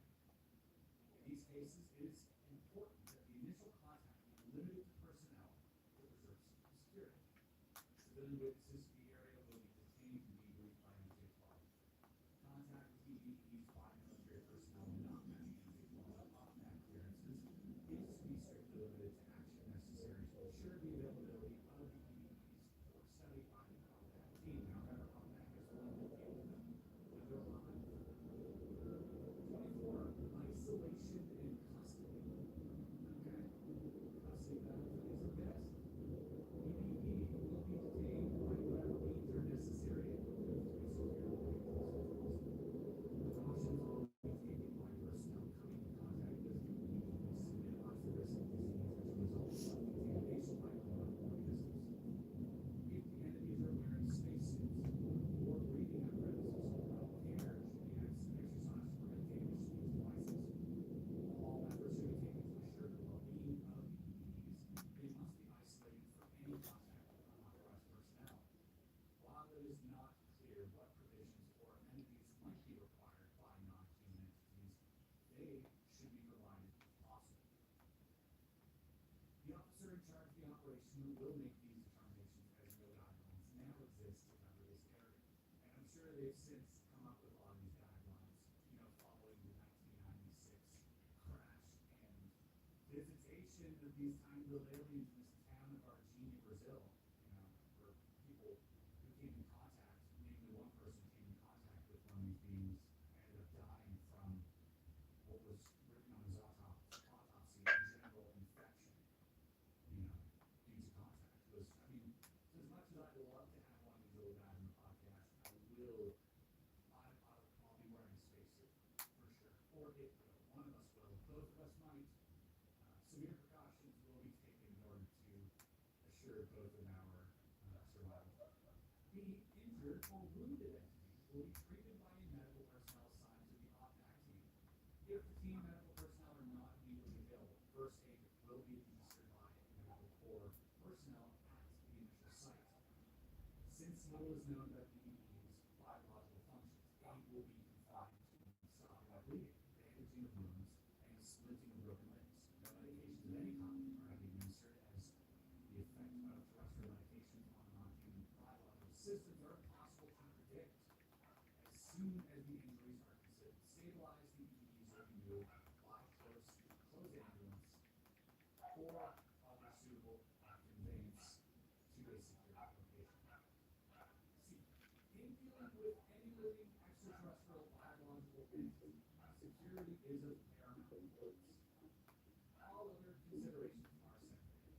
Although it is preferable to maintain physical well-being of the entity at all costs, life is considered acceptable if conditions or delays to preserve that life in any ways compromise the security of an operation.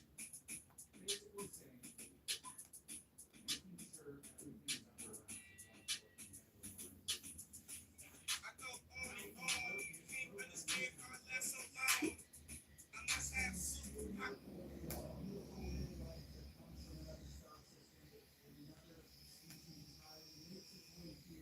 Youth harassment. Youth. Yeah. What's it called? Can instill fear. Empowered.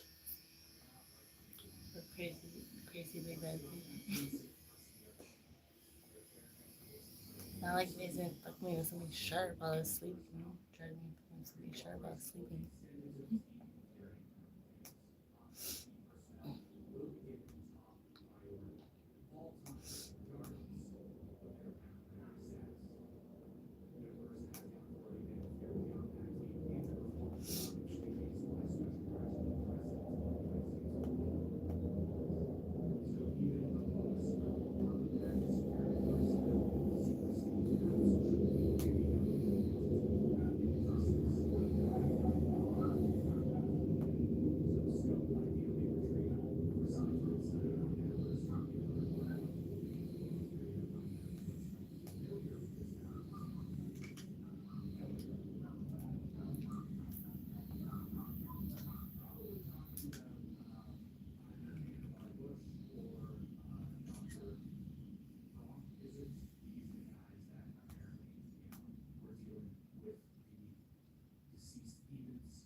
can be certain no damage is done to your remains.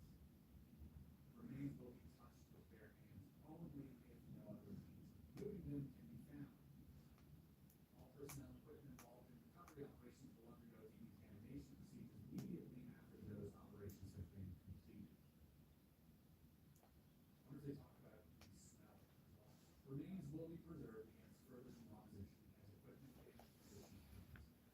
Cadavers and remains will be bagged or securely wrapped in waterproof coverings. Tarpaulins Our or space. foul weather gear may be used for this purpose if necessary. Remains will be refrigerated or packed with ice if available. All remains will be tagged or labeled with the time and date recorded. Wrapped remains will be placed on stretchers or in sealed containers for immediate removal to a secure facility. Small detached pieces of material, and other small cap containers available may be clearly marked with their contents. And time and date recorded containers will be refrigerated, packed as soon as possible, and removed to a secure facility. So we know that there are photos, right? That's what you keep saying. Yeah, photographs are suggested to be taken, right? So Danny Sheehan mentioned in one of our podcasts that he was made aware of a photo at Project Blue Book that looked like this.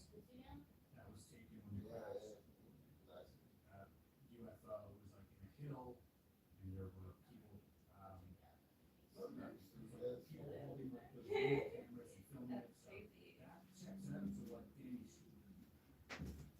Why do you? Nobody called? No, not yet.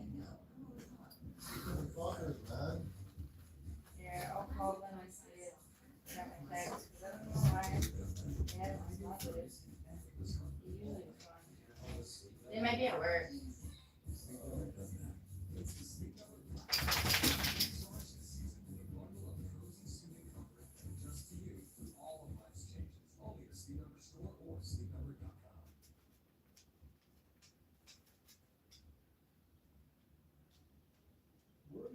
Hey, did you get my text?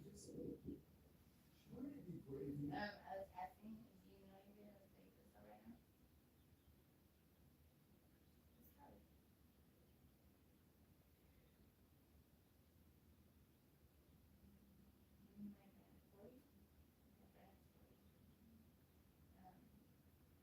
Where did they go, or are you gonna tell me to drop off?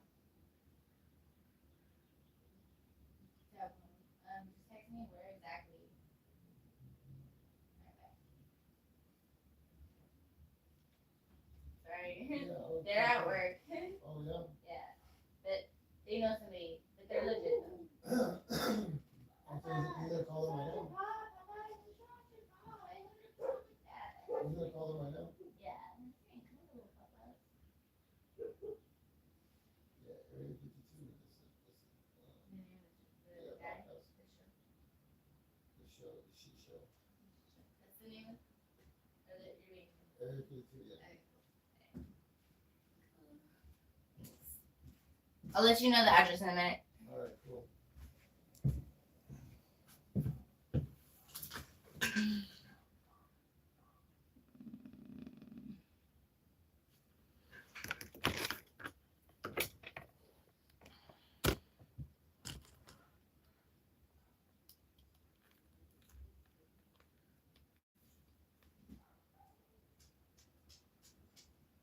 The Israeli Defense Force, Israel's well-funded and high-tech army, is the most moral army in the world. That is, if you believe the branding. צה"ל הוא הצבא המוסרי ביותר בעולם. The most moral army in the world. The most moral, the idea, does more to safeguard the rights of civilians than any other army in the history of warfare. But apart from the allegations of war crimes in Gaza, the attempts to paint it as an animal-friendly, queer-friendly, religiously tolerant military institution, the history of the IDF says more about it than its social media image. Before the formation of the State of Israel in 1948, and before there was an Israeli army, there were three underground Zionist militias: the Haganah, the Yehudim, and the Nephites. They were comprised of mainly Jewish migrants to the British Mandate of Palestine, with the aim of helping usher in the Jewish state by any means necessary. They differed in their tactics and beliefs, and at times fought with each other, but together they terrorized Palestinian villages, committed acts of violence, terrorism, and ethnic cleansing, and executed bombings and assassinations against the British to force them to give up control of the land.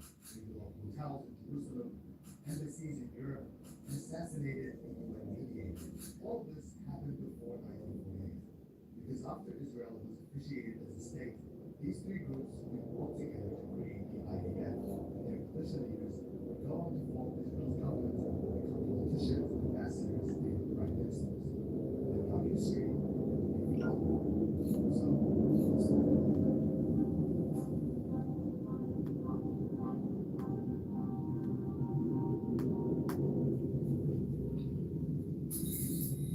Let's begin in the turn of the 20th century. Europe was embroiled in revolution, war, and great social upheaval. Anti-Semitism had been rife for centuries in Europe, but attacks against Jewish communities had become widespread, particularly in Russia. While most attempted to flee to the United States, around 30,000 Russian Jews migrated to Palestine from 1882 to 1904, then under the rule of the Ottoman Empire. These communities were known as the New Yishuv, and they built small self-reliant settlements independent of the old Yishuv, who consisted mostly of Arab Jews who migrated to Jerusalem over centuries, mostly for religious practice. Unlike the old Yishuv, the new Yishuv were driven by a new ideology that was growing popular among European Jews as well as some influential Christian figures. Zionism.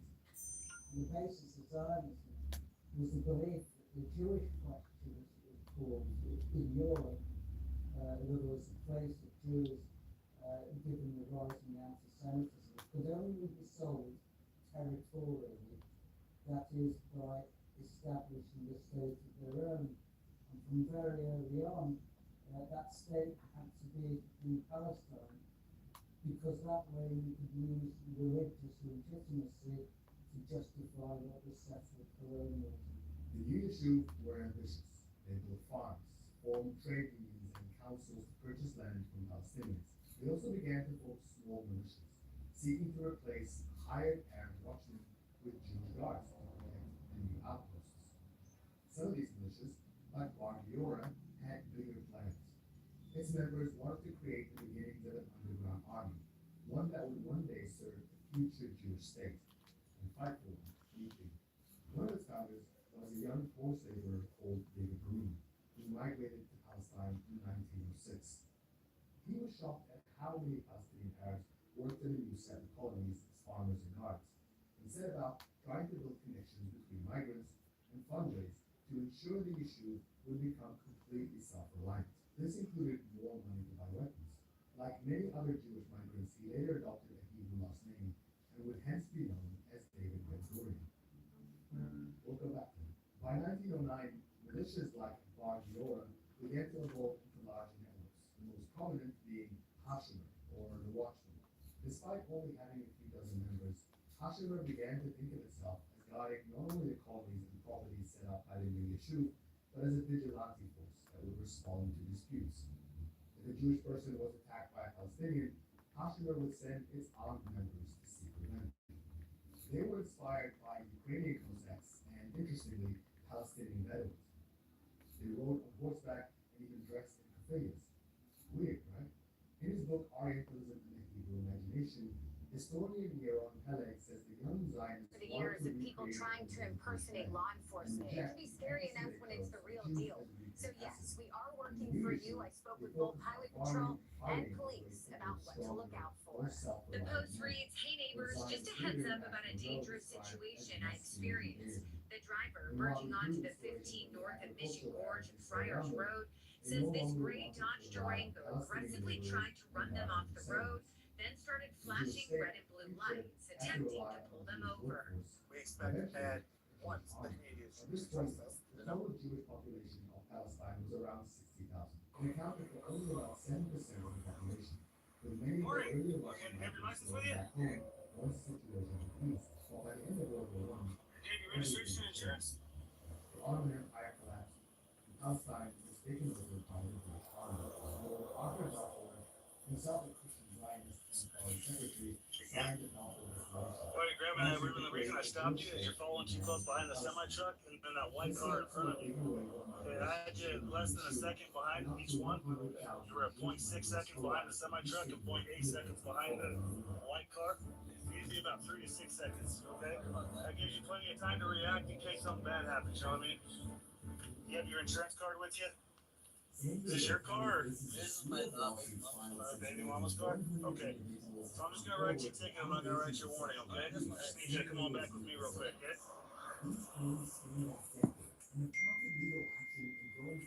You guys don't have any weapons in the car, do you? No? Okay. Hell's over. Yeah. You don't have any weapons on you, do you, bud? No. Can I tie you down real quick? Just for my safety. Oh, actually, I do have a weapon, but it's mine. What is it? It's mine. What is it? Okay, I'm gonna go ahead and take that off of you, okay? It's registered as under mine. Okay. Hey. Yeah. Come on back over here. Stand right here for me, okay? Right there by the tire. Oh, sorry, right there by the tire. Okay. So how come when I asked you in the beginning, you told me no? Oh, I'm sorry. I apologize. Why'd you lie to me? No, I didn't lie. I just apologize. Okay, but I asked you about it and you said no. I just got nervous. And then I forgot that I didn't have it right on my side. It's a small 3 here. okay. It's also mine. Okay. So just to make me safe, I'm gonna unload it, okay?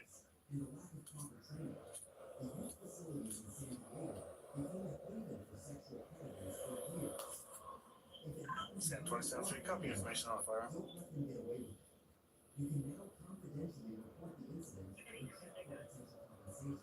Adam, Tom, Victor, 152. It's gonna be on a Glock 42. You guys on vacation today or what? Yeah. Where are you guys going?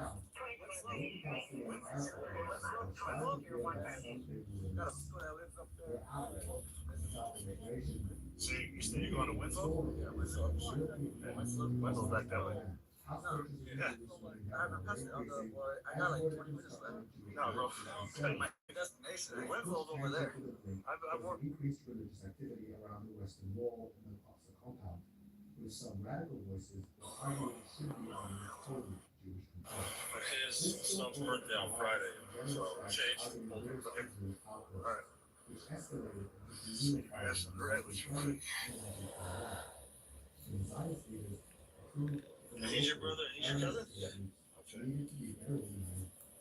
What hotel you guys want to stay at?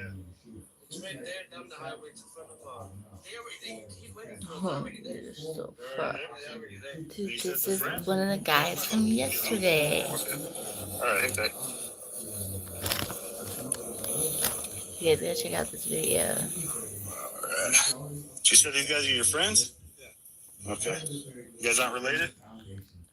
I told this guy off. I said, I don't want to talk to you. You're unprofessional. Get out of my face. Friends / cousins, marriage. Like, we're just very close. Gotcha. Basically like family. You said you're going to see your uncle? Yes, sir. Okay. I thought you guys were border patrol. I thought you guys were border patrol. No. Is that what you guys looking for? No idea. No, man. So how are you guys related through marriage? How are you guys related through marriage? Their aunt and uncle. Not this one, but different. Not the one you're going to meet though? Okay. You guys got some kind of a celebration or just going to, you guys going to celebrate anything or just go hang out? Gotcha. So Ruben, I got a question for you. Part of my job out here is to look for people hauling and bringing illegal contraband up the I-40. We get a lot of people that haul dope and all kinds of different things. You guys don't have any drugs in the car, do you? Okay. Other than the blunt that you told me about, do you have any more marijuana, anything more than an ounce? Okay. You guys have any meth in the car? Cocaine? Heroin? Any fentanyl pills? prescription pills that aren't yours? Okay. Do you guys have any luggage in the car? No. You didn't bring any luggage with you? Even though you're staying for... Apologies for that delay. First, person, all three subjects are going to be negative, and first two are not taking valid. Third subject is showing are going to be valid. This dude is literally on the trolley with me the other day. I have a video of him. 10-4, thanks. Do you have any identity theft items in the car? Anything like that? So you guys are going to stay in the same clothes for 2 days? We actually we're layered up. You're layered up? Okay. So no identity theft items or anything like that? Any identity theft making machines? Okay. You have, other than this gun, you guys have any weapons or explosives in this car? Just yours? Okay. It says somebody is using a veterinary bill to cover up a bribe/fraud. You do mind? It's like you're saying no? Okay. So I do have a narcotics dog with me. I'm just going to walk him around the car real quick, okay? All right. All right, fellas. So part of my job out here is to look for people that are hauling and transporting illegal contraband. You guys don't have anything illegal in the car, do you? Any weapons or explosives in the car other than the gun he had? Yeah, no, that's it. Okay. Any bombs, bazookas, any dead bodies in the car? Okay. He told me there's a blunt in the car. I'm not worried about that. You guys have any meth, cocaine, or heroin in the car? You have any fentanyl or fentanyl pills or prescription pills you're not supposed to have? No? Is that a no from you too? Okay. You have any identity theft items or anything like that? You got any luggage in the car? You guys have any luggage or change of clothes or nothing? You stay for the weekend? You got no clothes? Oh, we're gonna come back, like I said. Now we're gonna come back on Friday now. Okay. So I asked him for consent to search the vehicle. He told me no. So I'm gonna walk a narcotics dog around the car. I need you both to step out for me, okay? Go ahead and roll your windows up too, so my dog doesn't try and jump inside the car. I'm just gonna roll this up, okay? All right. You see, you don't got any guns or anything on you, right? All right, boss. I just need to pat you down, okay? Is that all right? What you got right there? Your phone? Okay. All right, go ahead and step back here with your buddy, okay? So, one question before I walk you around the car. Are you guys responsible for everything in the vehicle? Are you guys responsible for everything that's inside the car? Yeah. Yeah. Okay. That the only way to deal with them was by creating an iron will force that couldn't be penetrated. With his ideas, the military had to deal with the Muslims and Arabs, and everyone represented the ambitions to expand all the initially forced strategically alongside Dude, this dude lives across the street from me. I always see his car. He's been in some of my videos. You're about to lose $40,000 for your car accident because you don't know this one trick. Check this out. I fucking hate commercials. It's September 6th, 2019. Surveillance cameras capture 48-year-old Brian Smith and his date, Valerie Kassler, arriving at a local shop in Anchorage, Alaska. From the outside, everything looks normal. But what Valerie doesn't realize, Brian is a serial killer. And in the back of his truck lies the body of his latest victim, murdered just a day earlier. Once Brian goes inside to buy drinks, Valerie is left alone in the truck. In that moment, she reaches down and accidentally picks up Brian's phone.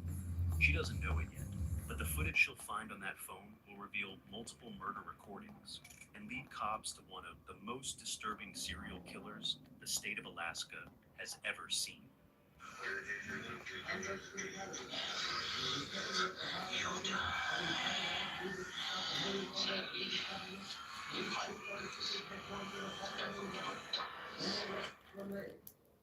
called 6 hours earlier, 48-year-old Brian Smith is relaxing at home after a long day at work.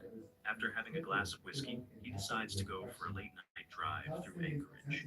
Behind the car's grocery store at Gamble Street and East 13th Avenue, Nudes Anonymous says two women kidnapped him at gunpoint and forced him into sex work. Court records backing up the victim's story, and he's sharing it only on 13. ABC 13's Luke Jones is live at the Harris County Jail, detailing those 6 days of terror. Picking up around 20,000 soldiers. Yeah, what a terror boss. So far, the only charges are aggravated kidnapping, but this man says in reality, he was really the victim of sex trafficking. Masterminded, he says, by a woman who called herself Cookie, operating out of a North Harris County motel. Killers from the ghetto. It was scary. A young man who still shuddered.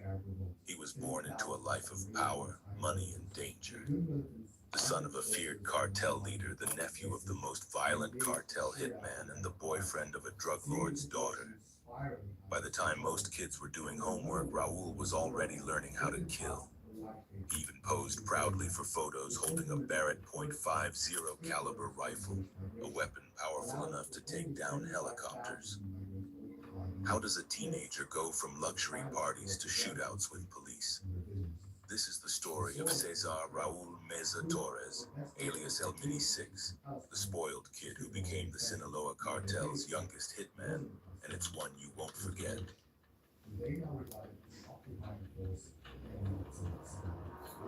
Raul Meza Torres was born in 1991 in Culiacan, Sinaloa, the heart of Mexico's drug world. From the start, his life was anything but normal. His father, Raul Meza Ontiveros, better known as LM6, was a powerful figure in the Sinaloa cartel. His mother, Aida Torres Felix, came from a bloodline just as notorious. Her brothers, Manuel LM1 Torres, one of the cartel's most violent hitmen, and Javier LJT Torres all worked under the legendary El Mayo Zambada. That made Raul cartel royalty. Even his sister, Adriana Meza Torres, was connected. She became the girlfriend of Ovidio Guzman, one of El Chapo's sons. People called Raul El Mini Seis in reference to his dad LM Seis, and affectionately Raulito, or Little Raul. From a young age, Raul idolized his father and wanted to be just like him. By 9 years old, he was already posing for photos in military gear, holding rifles almost as tall as he was. While other kids were worrying about school, Raul was Hey there! Let me tell you about something that could save your life in a dangerous situation. This is the German electric shock ring. This tiny ring packs a punch. It releases a powerful 28 million volts in just 0.1 seconds, enough to stun any attacker instantly while keeping you safe. Its compact design makes it easy to carry anywhere, but don't underestimate its power. Equipped with German smart sensing technology, it activates the moment you press the button. No hesitation, no delay. It's powered by a military-grade lithium battery that supports over 200 uses on a single charge. Plus, it comes with a magnetic quick charge dock, so it's always ready when you need it most. We've tested this device with thousands of real-life simulations, and we're confident it'll help you take full control of your personal safety. Whether you're traveling alone, walking at night, or just want peace of mind, this ring has your back. And here's the best part. We're so sure you'll love it that we're offering a 15-day free trial. If you're not completely satisfied, we'll give you a full refund. No questions asked. But hurry! The manufacturer is running a limited time promotion with their lowest price of the year. Only 100 units available. Don't miss out. Get one for yourself and your loved ones today.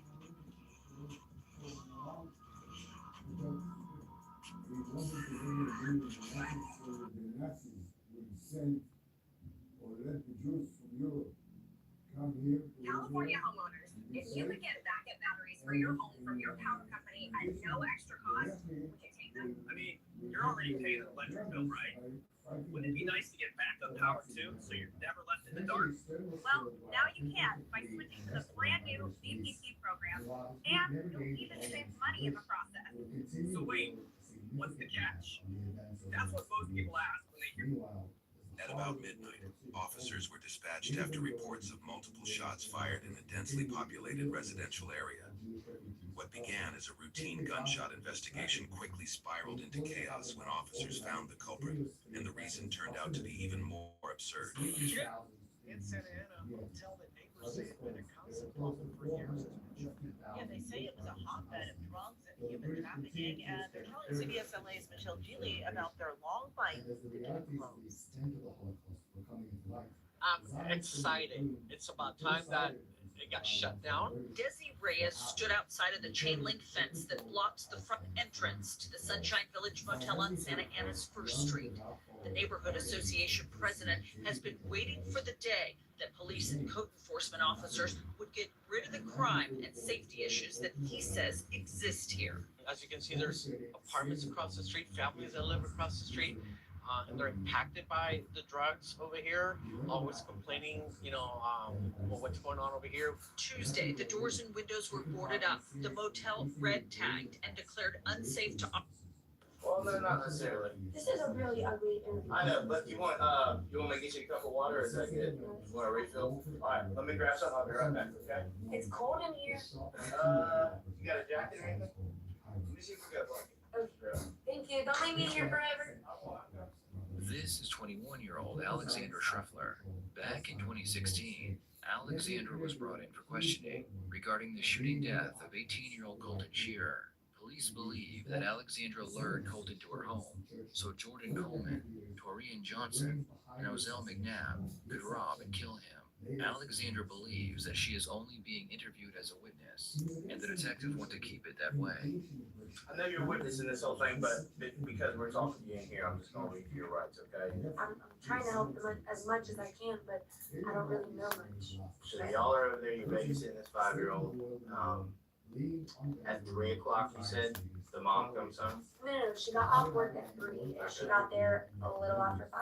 A little after 5. And then we went walking around it was definitely before 6, but we didn't make it very far, and mom ended up giving us a ride back to her house, which is where what happened. When I don't remember what time I hit Colton, but I messaged Colton and I was like, hey, what's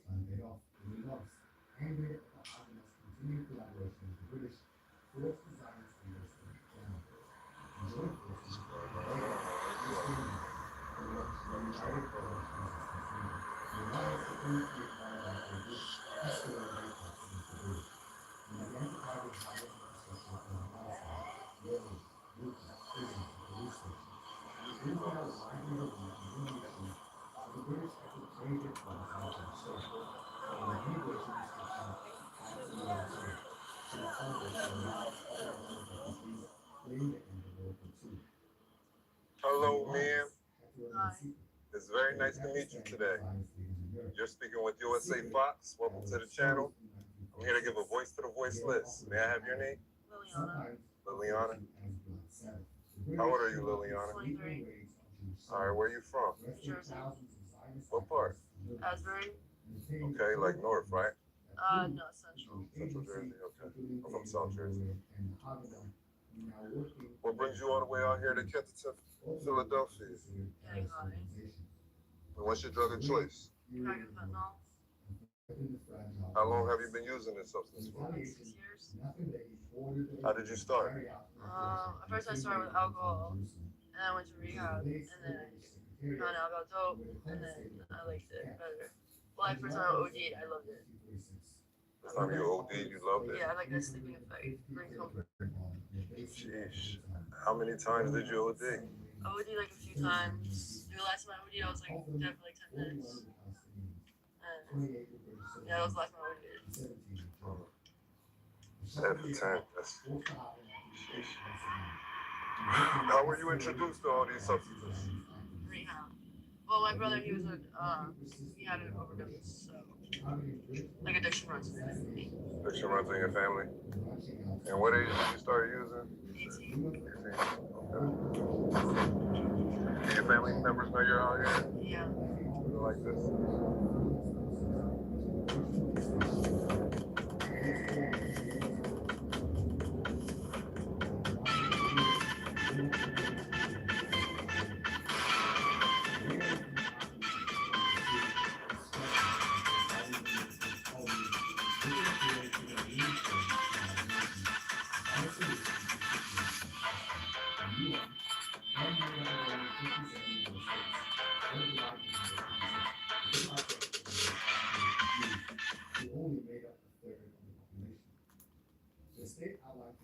itself a big demographic problem.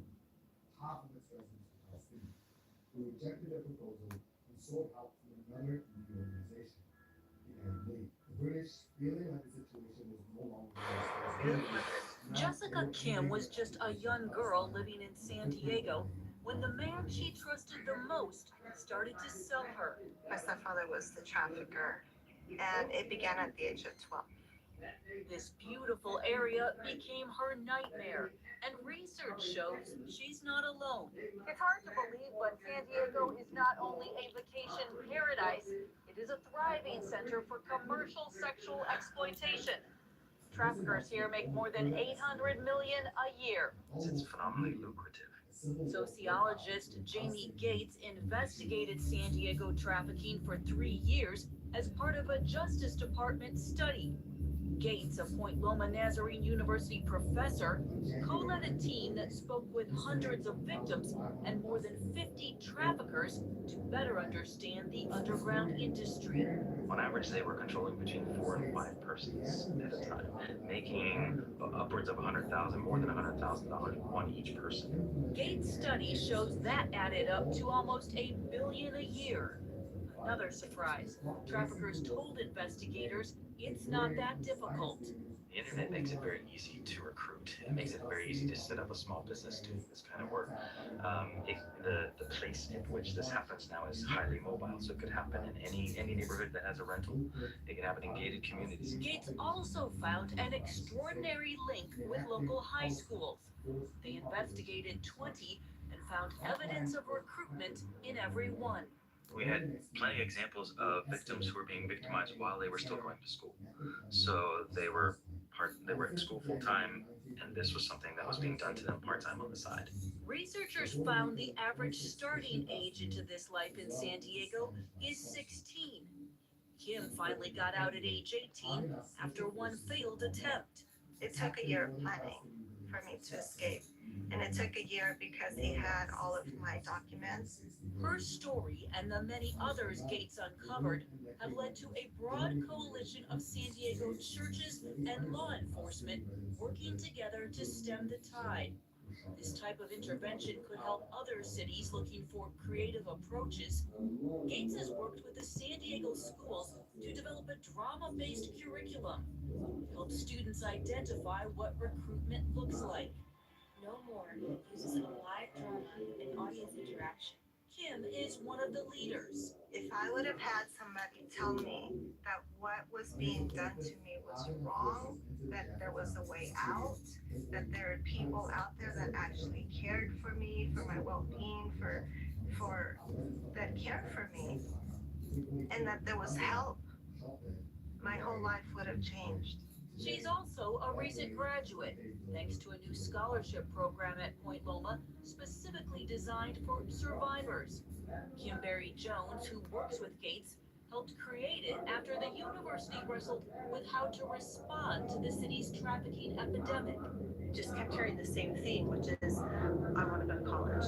And it was such a pipe dream. It was an impossible dream for most people. And so it just was one of those aha moments that we sat around a small group of us and said, well, that's something we can do. More than a dozen students applying to Point Loma right now could be eligible for the scholarship. It provides not just tuition, but other supports like counseling. Jones hopes the program will encourage other victims who, like Kim, need support in their healing and restoration. Says to all survivors, there are people out here that you matter to. When somebody gets all the way through to graduation, it's miraculous. You know, there's a real miracle happening there. I do believe that God is using all of the wrongs that I have been through to make them right. He's making everything new again. Everything new. Reporting in San Diego, Heather Sells, CBN.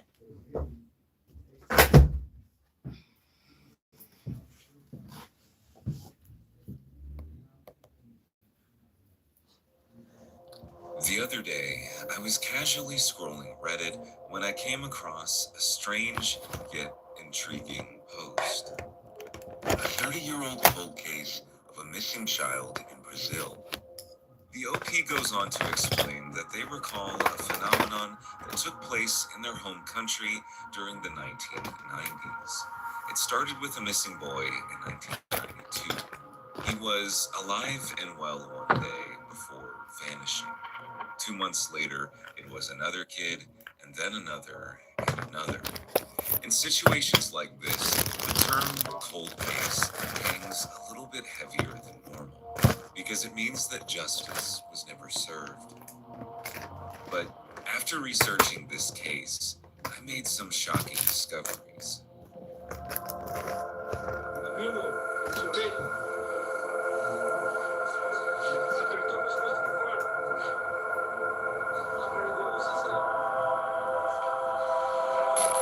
In certain homicide cases, the mutilation is so severe that investigators have to employ a number of unique tactics to identify the victim.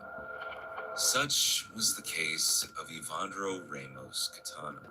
But upon finding Evandro's body, something wasn't right. And as it would turn out, Evandro's story was merely a door leading to something much darker, including a number of leaked tapes from members of the community who used Evandro's remains for a satanic ritual. Little did people know at the time, but Evandro wasn't the only victim. In fact, he was just one of many.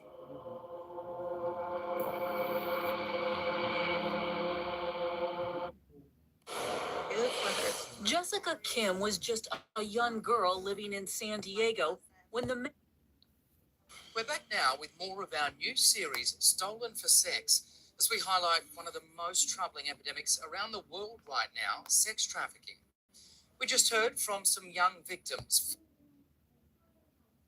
We're back now with more of our new series, Stolen for Sex, as we highlight one of the most troubling epidemics around the world right now, sex trafficking. We just heard from some young victims forced to do what no young girl should ever have to do. But right now, you're about to have a very rare insight into this often deadly world from one of the pimps who spent years working the streets of Southern California.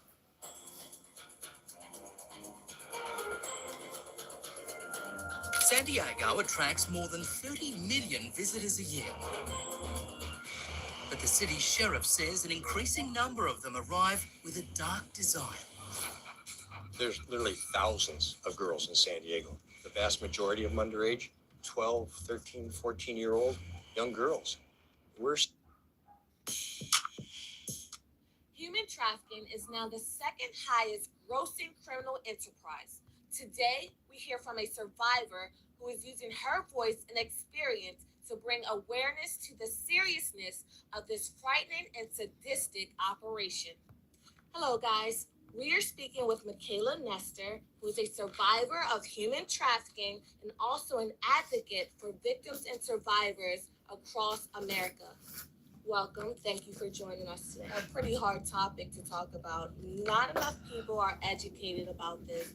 So if you don't mind, can you share your experience with us? When did it begin? How did it begin? Yeah, so I'd say my experience is a little different than most. And so I feel like I'm actually the exception to the rules and the statistics in that my trafficking experience started intrafamilially. So my biological father is a trafficker. And so I first started being groomed for trafficking basically since I was born. So what do you mean groomed for trafficking? Yeah, so grooming as in I was treated very differently than most siblings. So when everyone else was allowed to go outside, I wasn't allowed to go outside. A lot of inappropriate sexual contact for the age. I kind of went through what I call like the training period. And so where I would be given things like hot dogs and taught what to do inappropriately on a man, those kind of things. And then when I was about almost turning 4, was the first time he took me to a location where other men began to rape me. And so there would be, for cash or for drugs, I'd be taken to this one particular location where men would come and assault me over and over again. And that happened, my parents had split custody of me, so it happened about every other weekend when I would be at my father's house. Eventually it kind of escalated to different hotels, and then there was another girl that was also sold with me. Did you realize what was going on? Yeah, I had no idea. I thought this was just a part of being a kid. And so you didn't mention anything to your mother or any other family members at the time? No, I was also told that I would get in trouble if I told someone. So I was a good kid. Everything that was happening was also like physically painful and emotionally really challenging. Knowing that like I felt bad for doing that, but not really sure what to do about it. But there were definitely points where things escalated. For example, one time there was a gun pulled, and that was an incredibly traumatizing moment for me. I can also say my brain kind of protected me during that time by dissociating, and so I think I was kind of protected a little bit by the seriousness of it when I would dissociate.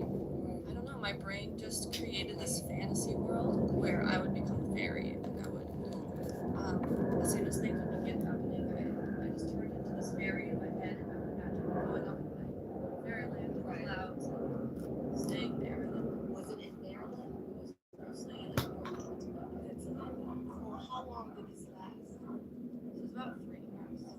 How did it stop? My parents were kind of going through a custody battle, and CPS had gotten involved before. They had noticed the physical abuse, but said because I didn't have broken bones, they couldn't take me away. But they weren't aware of the trafficking or the sexual assault piece that was happening. Apparently, my biological father told my mom, and one day just said, like, I don't want the kids anymore. Have somebody take custody of them. And so from then we were adopted by my stepdad, and I lived with them, and it was a rather sudden change of pace for me and hurtful in its own way. And I also maybe thought that I was just the test. Like I was the closest, safest person to try out this trafficking thing on. So maybe, he got rid of me because I wasn't making enough money, or maybe he wanted to move on to more people or traffic more people. So So when did you tell someone that this was happening by your father? I didn't report until I was 14. And what made you report it then? I was in a treatment facility dealing with a lot of trauma symptoms, as well as my mental illness, and I also developed an eating disorder. So I was in treatment for all of those issues, and that was the first time anybody had asked me if I was ever inappropriately touched by somebody. How did your family react? Most of my immediate family was really supportive and understanding, and really it helped them put the pieces together as to what happened my entire life, in the way that I was acting then, and the way I was coping. Some of my extended family and even one of my siblings reacted in the opposite way, of saying, I don't believe you, there's no way this could have happened. Yeah, so I've definitely come a long way in managing and coping with my own trauma, but I have developed PTSD as well as DID, which is dissociative identity disorder. I really still have some hypervigilance and like strong reactions when people get close to me or I'm in around corners. There's also like very specific triggers that will still not things like pizza or Sprite that were associated with specific traumatic events. How do you respond? Therapy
Sandville mini split systems allow you to enjoy that comfort at its most effortless, so you can relax and enjoy the things you like doing most with complete comfort. Heat and cool any room. Sandville, giving you effortless comfort.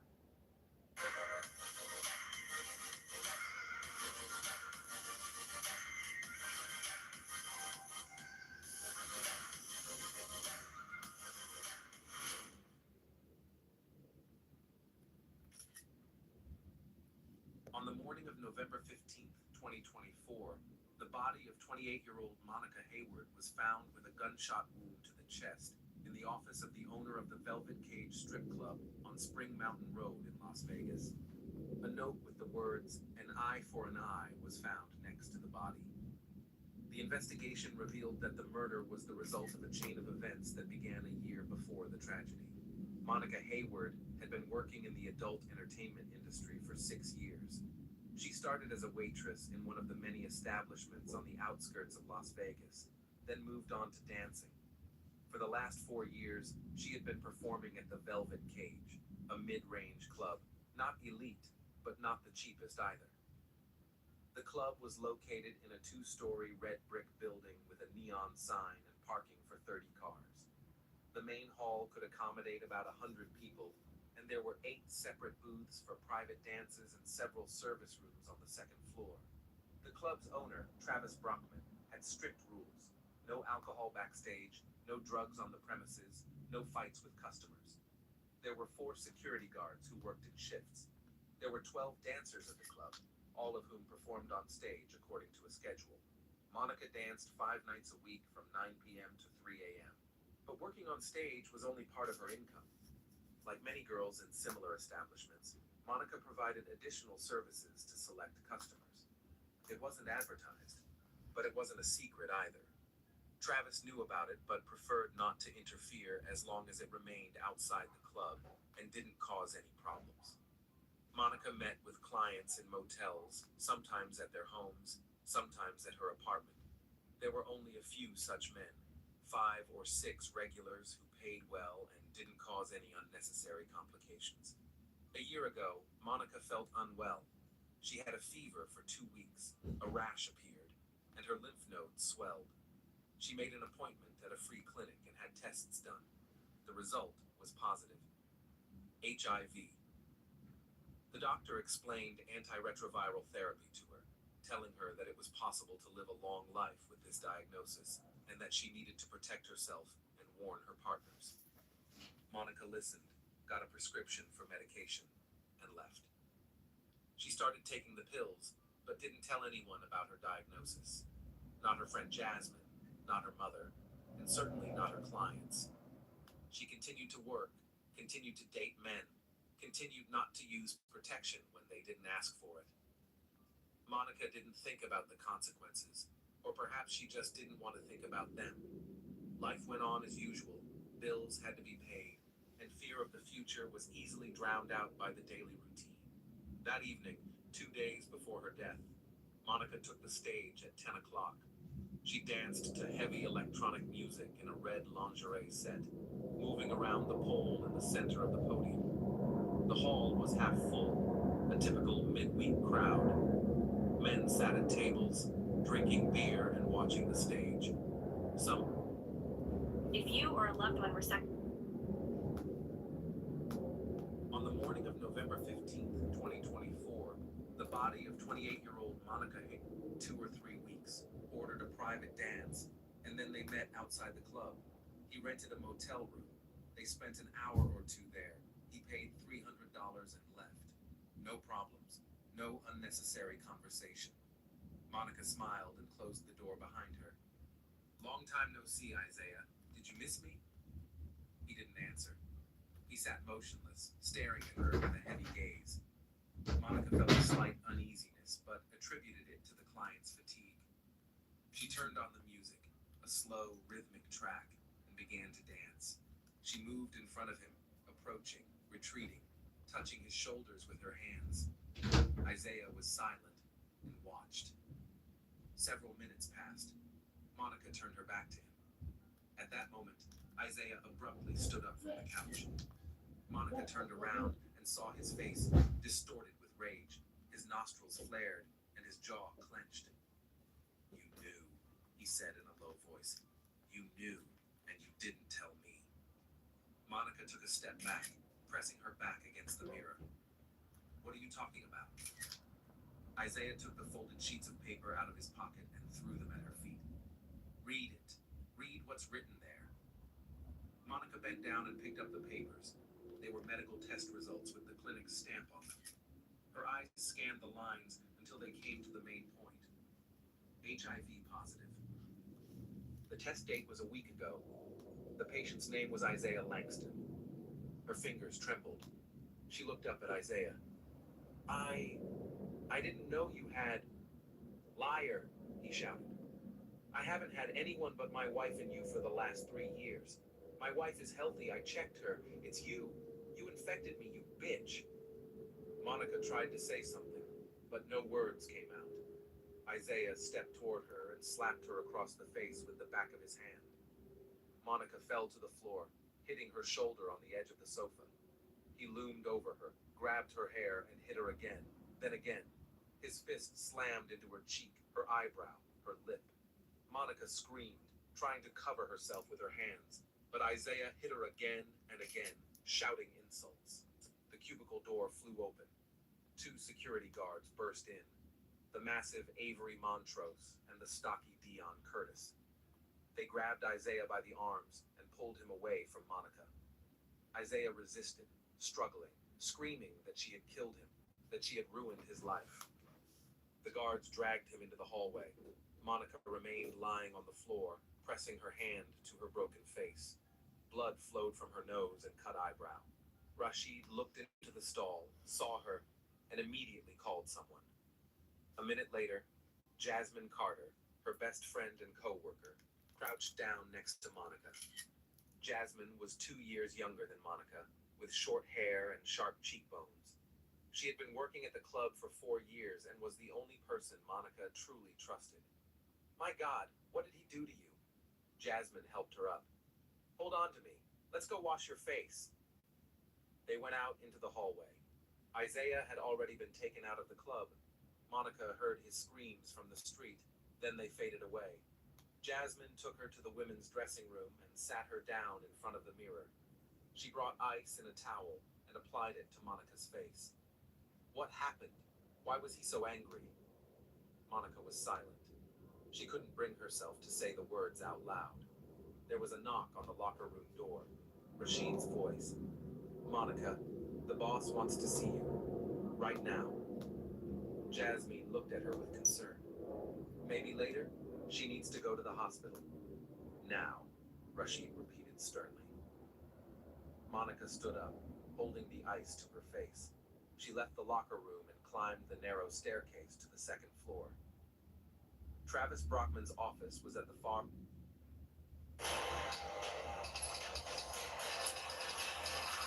This cop just ran over an innocent civilian, killing her instantly. And here's his coworker, trying to justify his actions. That's not reckless for a train driver, but she is dead. She was 26 anyway. She had limited value. But this is just one of 4 shocking examples when cops get exposed on camera. Just like the time this deputy was caught up in the deadly shooting of his own girlfriend.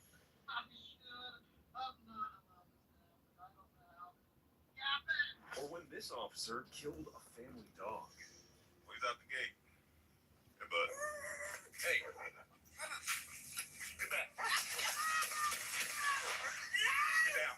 Why would you do that? But let's get back to Daniel Outerer, the officer laughing and joking about the death of a 23-year-old graduate student killed by police. The footage released by police shows she was struck by a cruiser speeding nearly 70 miles per hour while responding to a high-priority call. He said, well, normally we don't give voluntary statements. I said, hey, you're going to have to decide if you wanted to give a statement or not, but it does not seem like there's a criminal investigation going on. He's going 50. That's not out of control. That's not reckless for a train driver. He said she was in a crosswalk. There's a witness that says, no, she wasn't. But that witness could be different because I don't think she was thrown 40 feet either. The accident was ruled nothing more than an accident, but the officer involved must go through a drug test, and that test was conducted by his colleague, Officer Outerer. However, a day later, when this footage was uncovered by a Seattle Police Department employee, he was caught making some deeply disturbing comments about the case. I think she went up on the hood, hit the windshield, then when he hit the brakes, flew off the car. But she is dead. No, it's a regular person. Yeah, just write a check. $11,000. She was 26 anyway. She had limited value. His words weren't just insensitive, they were inhumane. And when confronted, Officer Outerer tried to defend his comments, saying that they were intended to mock the lawyers who'd been involved in the case. But he was still fired from the police department. He later said in a $20 million claim against the city that he was wrongfully terminated. And unfortunately, some officers do far worse than making disturbing comments. One of the most horrifying cases is this predator cop, with more charges than the age of his victims. Could I ask, is something I should have lawyers on? It all began when police received 2 separate tips about a man engaging in sex acts involving 3 alleged victims. But as the case unfolded, the evidence pointed in a shocking direction at one of their colleagues, Officer Jalen Fleer, a man with a pregnant wife, a new home, and a seemingly perfect life that's about to collapse. For 2 months, investigators stayed on his trail, quietly building their case, while Fleer had no idea he was being watched. Then, once they had enough evidence, they brought him in for questioning. Can I ask what this is about? Yeah, so we're looking into some allegations that were made. It started with a Crime Stopper report, so we're just kind of going from there. We did receive a picture. We looked into it. It looks similar to you, so I don't know if you can take a look at the picture and just tell me if you've seen this picture before. As soon as the detective mentioned the word allegations, Fleer froze and suddenly became attentive. He looked tense and uneasy, desperate to know what they'd found and how much trouble he was really in. Yeah, that's definitely me, the gross one. So this picture right here, how old were you when it was taken? 20. That makes it crazy. This photo came up in connection with some allegations about you communicating with a younger female on Snapchat. Could I ask, is this something I should have lawyers on? At this point, Fleer's worst nightmare was starting to come true. He knew there was no way the detectives could have gotten that photo unless they already had all the chat logs. And now, they were just trying to confirm if it was really him behind the account. So this photo was sent within the last 3 weeks. Have you sent this photo? No, definitely not. Not to anyone within the last 3 weeks? Okay. And you've only shared it with a select few people? Yeah, it was a long time ago, so. So I want to make sure to get all the people you have shared it with, just to make sure they wouldn't try to send it. You don't know who I might be able to connect with this photo as far as that one? No, that was a long time ago. It was either your wife or whoever the other person you might have shared it with that might have shared the photo again. My question is, Yeah, my wife would do that. Yeah. We've been together for so long. It was a bad breakup with my ex, but she wouldn't have seen something like that either. As Fleer kept denying any connection to the allegations and photo, the evidence just didn't add up. The account that shared it used the username J178211. 17 was his college baseball number, 82 was his high school jersey, and 2011 was the year he graduated. So if that account wasn't his, then whoever made it sure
Wake up, Puppets. Wake up.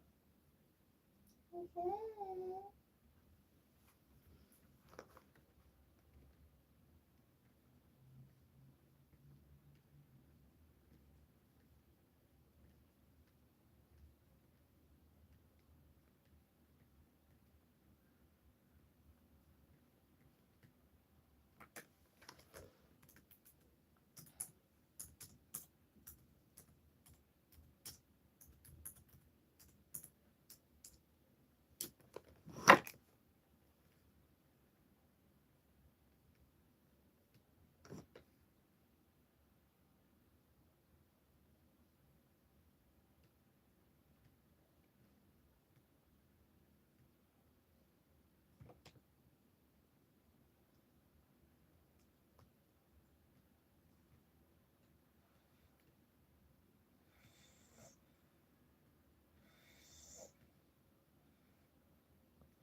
Okay.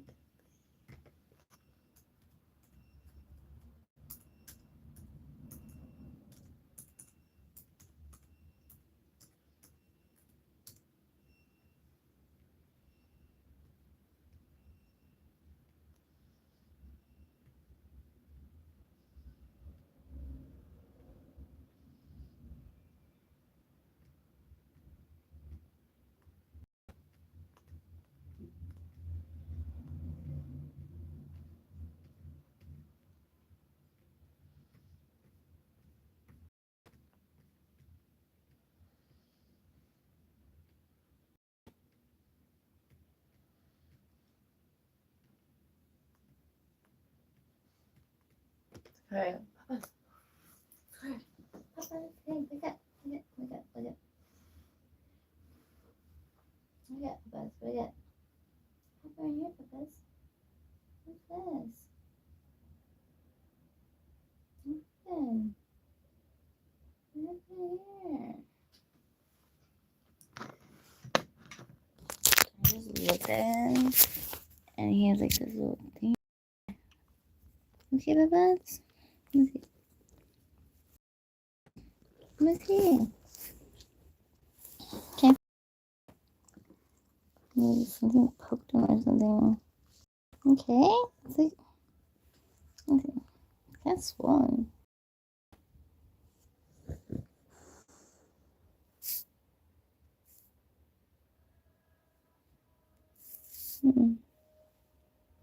That's very interesting. What the fuck? That's weird. That was not there a minute ago. Looks like the hair is stuck together. It's okay, Papas. Let me see. It's okay, Papas. I have a pet emergency kit. I have a medical kit for you, Papas. Want to play doctor? Papas? Going to glove up and cure the canine. I'm just kidding. Not really. I'm not kidding, but I'm not going to put gloves on it. I'm just going to clean it make sure that it's nothing bad for the papas, huh? Alright, let's get to it.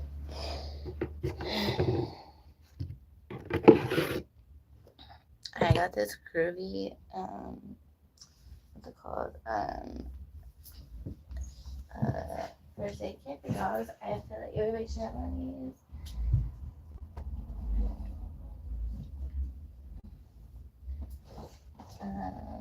Somebody that got set up by the same people that are trying to set me up that's in jail right now. Supposedly, I don't know, maybe they're not. Since everybody's speaking like they're in jail and shit. Gave this to me. But I feel like everybody should have one. It comes with a lot of cool stuff. And it's really helpful. I don't know if he put this in there or if it came in there. It has gloves. I think I would put these in here. Gauze. One of these. For cleaning a wound or like if I need to give him medicine. I really think that this is cool. It's a magnifying glass. And it's because, like, you know, pets, like, it could be hidden under their fur. So we're going to check it out under magnifying glass. We're going to use that. And the gloves. I put some ointment in here. Cotton swabs. Get the ointment out. Latex-free gloves. There's all types of good stuff on here. We're gonna use a cotton swab. I'm gonna use a Q-tip swab. There's a cotton pad. Wait, is that not one of those gloves? So there's just Q-tips. Yeah, Q-tips. Probably should refill those just in case. Because if there was an emergency and you gotta worry about all the Q-tips, I'd be fucked because there's only 5 in here now. So we got a Q-tip. I'm gonna move the Q-tip right here. I'm gonna put this one back in because I only need one.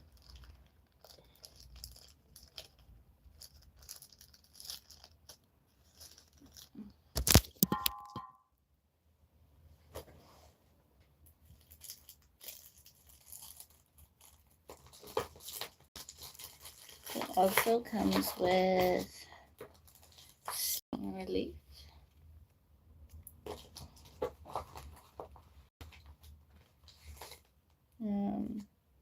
Povidone iodine pet pad. Cleansing wipes.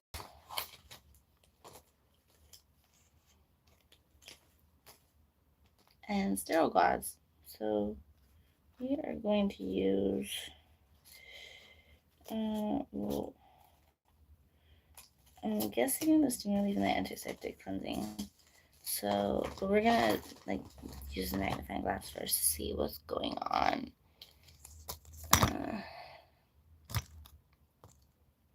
Okay. Oh, and there's also these groovy little scissors. I probably should cut the hair where it's at. See, but we'll figure out the way we need to do that. Cause I shouldn't have cut his hair is so short and it'll look funny and it takes forever to grow back. I learned that with this tail. I like was painting sometime and I got paint on it and I realized it was way easier to get it off instead of cutting it, but my blonde ass cut it first. And I have this. It's antiseptic spray, so I don't really need both. There's an emergency blanket in here. There's all types of good shit. An ice pack. I put this in here. And actually I didn't. And there's also this. And it's like a paper. This is like who's his owner. Oh, it's blurred. I gotta fix that shit.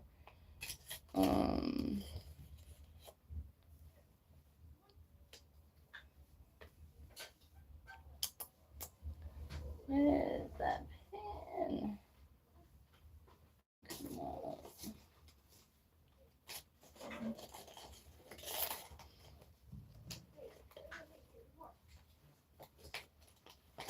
Solo's out there, Papa. Solo. It's okay. It's just Solo. It's just Solo, Sicario. Oh, Sicario. You are tripping. Sicario. That's what you get, Papas. For acting a fool at the window. Crazy. You are tripping, Papas. Come here, Papas. Relax. It's okay. You're okay. He jumped to the window, the fucking pop-up, and he fucking fell off the bed. Nah, it's not a fireball, don't worry. Oh, that was funny. Hey, relax. Don't be breaking it in just cause he checked you. Come here, Papa. Come here, Sicario. Come here, my baby. Come here. Come here, Papa. Come here. Hey, come here. Come here. Come here, Papas. Come on. Come here, my baby.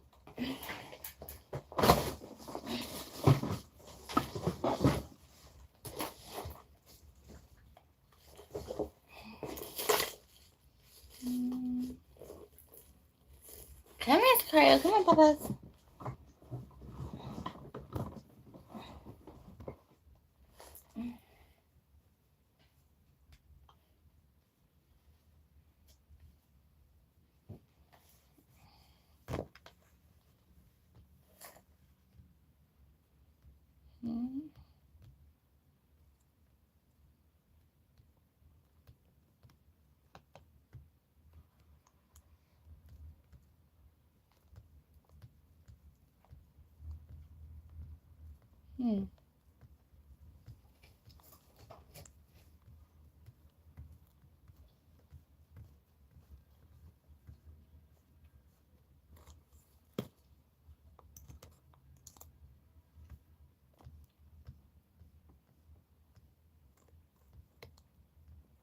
Kentley.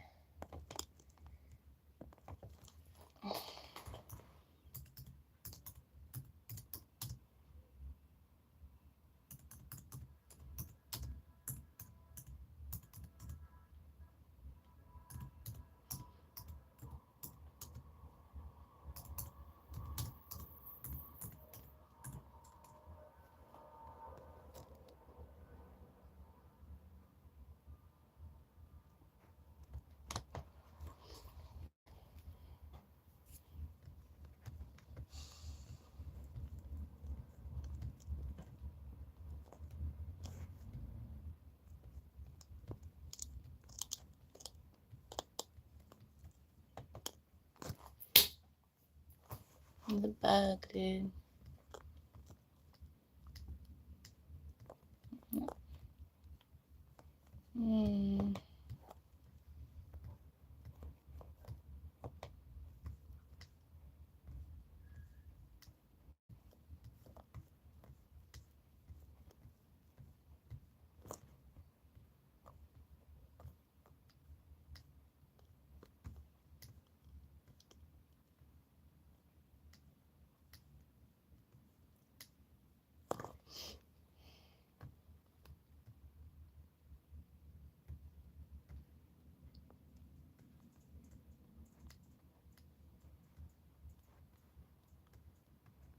Oh.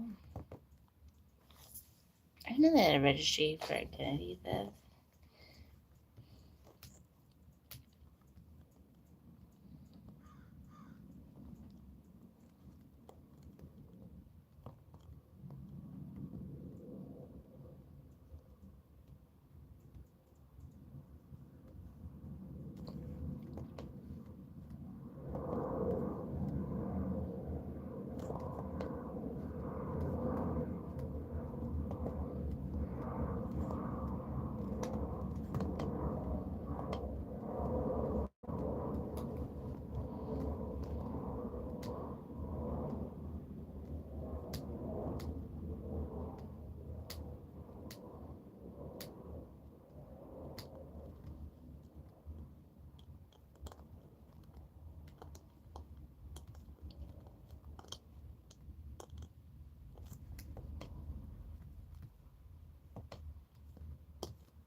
It's crazy.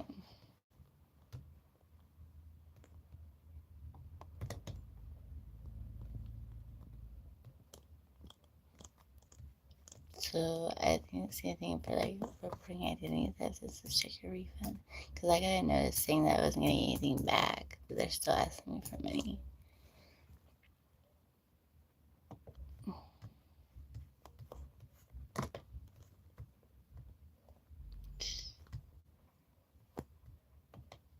Hmm.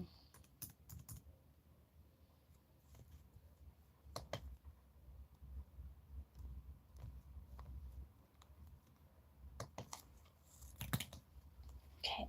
Scarlet, Papa, come here. Come here, my baby. Come here, Scarlet. Come on, Papas, come here. Come here, Papas.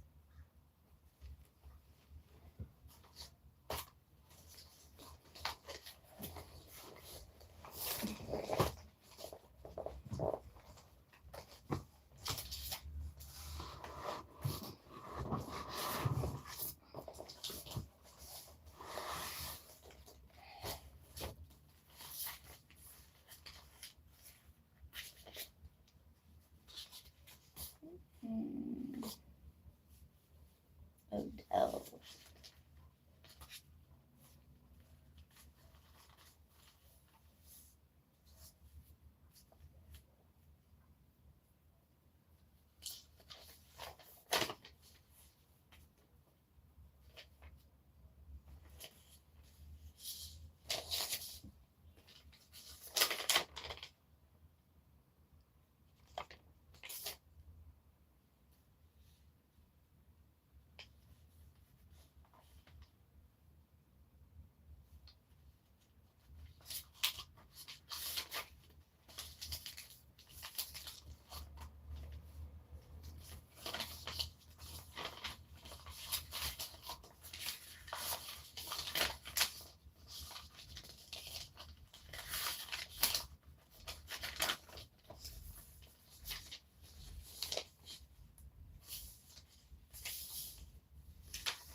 This is not good.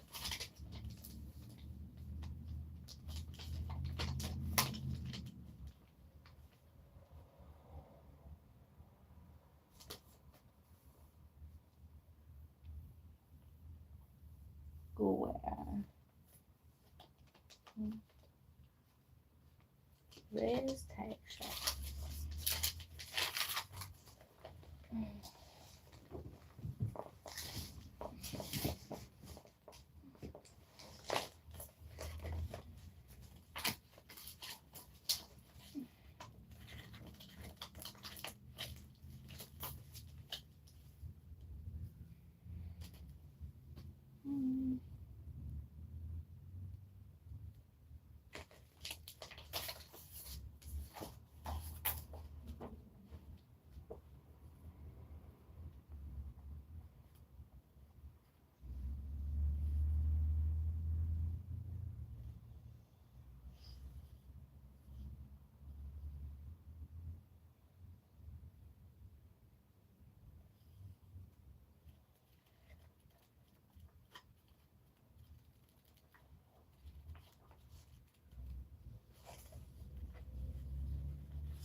weird.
It's crazy too because there's been a lady like screaming somewhere near here, and I like reported it and like nobody did anything about it.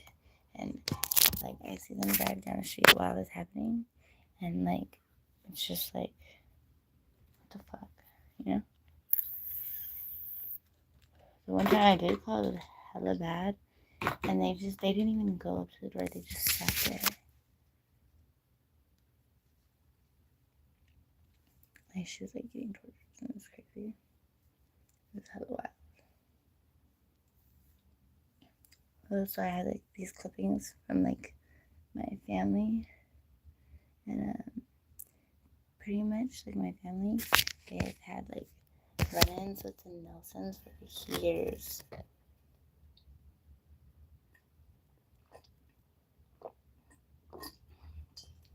And all like freak accidents and like crazy shit like that.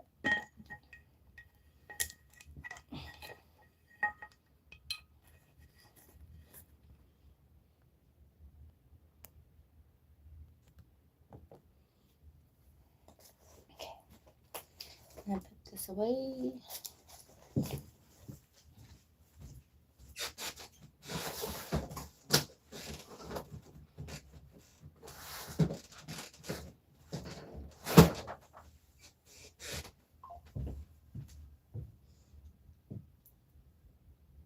And that was weird in there.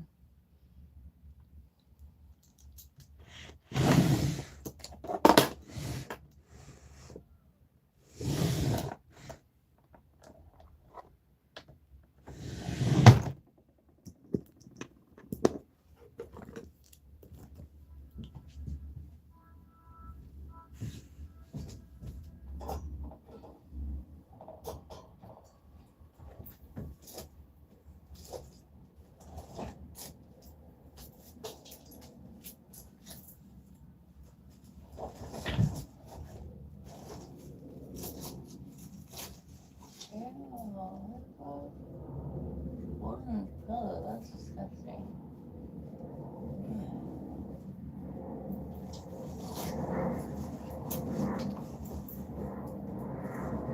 Why would a pillow have holes in it?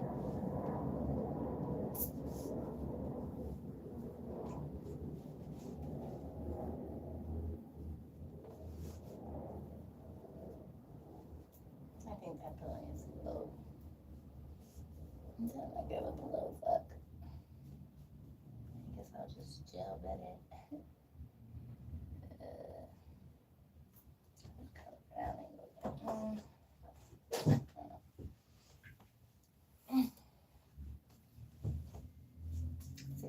video. Papas.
Hey. Hell no. I know it's like kind of wrong, but like, I mean, it sucks growing up without a dad, you know, and like, I don't know. I know. It's your choice. I'm not trying to talk you into anything. I'm just saying. No, I don't want to be murdered. Yeah, I feel you. I'm not saying anyone else's. I'm just saying that's how I feel about Yeah, myself. no worries. I was just saying. No doubt. You know, it's just like. So how much would you want like for rent per month? I don't want much at all. Like, Okay. what do you got right now? Just help. I'm like broke right now, but I get benefits on the first, and I might have something coming. It's just I'm not sure yet because. Well, in lieu of having a rent payment, would you be up for providing daycare? I mean, Yeah, well, definitely. babysitting Yeah, I'm and definitely. helping me clean. Yeah, I'm really good at cleaning and with kids. Girl, you know what? Let's go, Funky. Yeah, for sure. But yeah, so I paid until the 1st, but I'm down to like come and help you Hey, though. if you'll throw me a couple like $100, I'm talking like $200 on the 1st, and the rest of your rent is like I can only stay here another month because he literally got me kicked out next month. Really? That's fucked up. Yeah. So just They you'll be able to they look for a evicted place you, or or whatever. they gave you a move out thing? Huh? They evicted you, or they gave you like a move No, I out? had to vacate the premises because I couldn't afford the rent by myself. She wasn't going to allow me to replace anybody on the lease after yesterday because he literally showed up here with his fucking sister and his mom, caused a huge fucking scene, and got me kicked out of here, basically. Wow, I don't think he can do that legally. We'll talk about that more in person though, because I know. I know. I already signed the.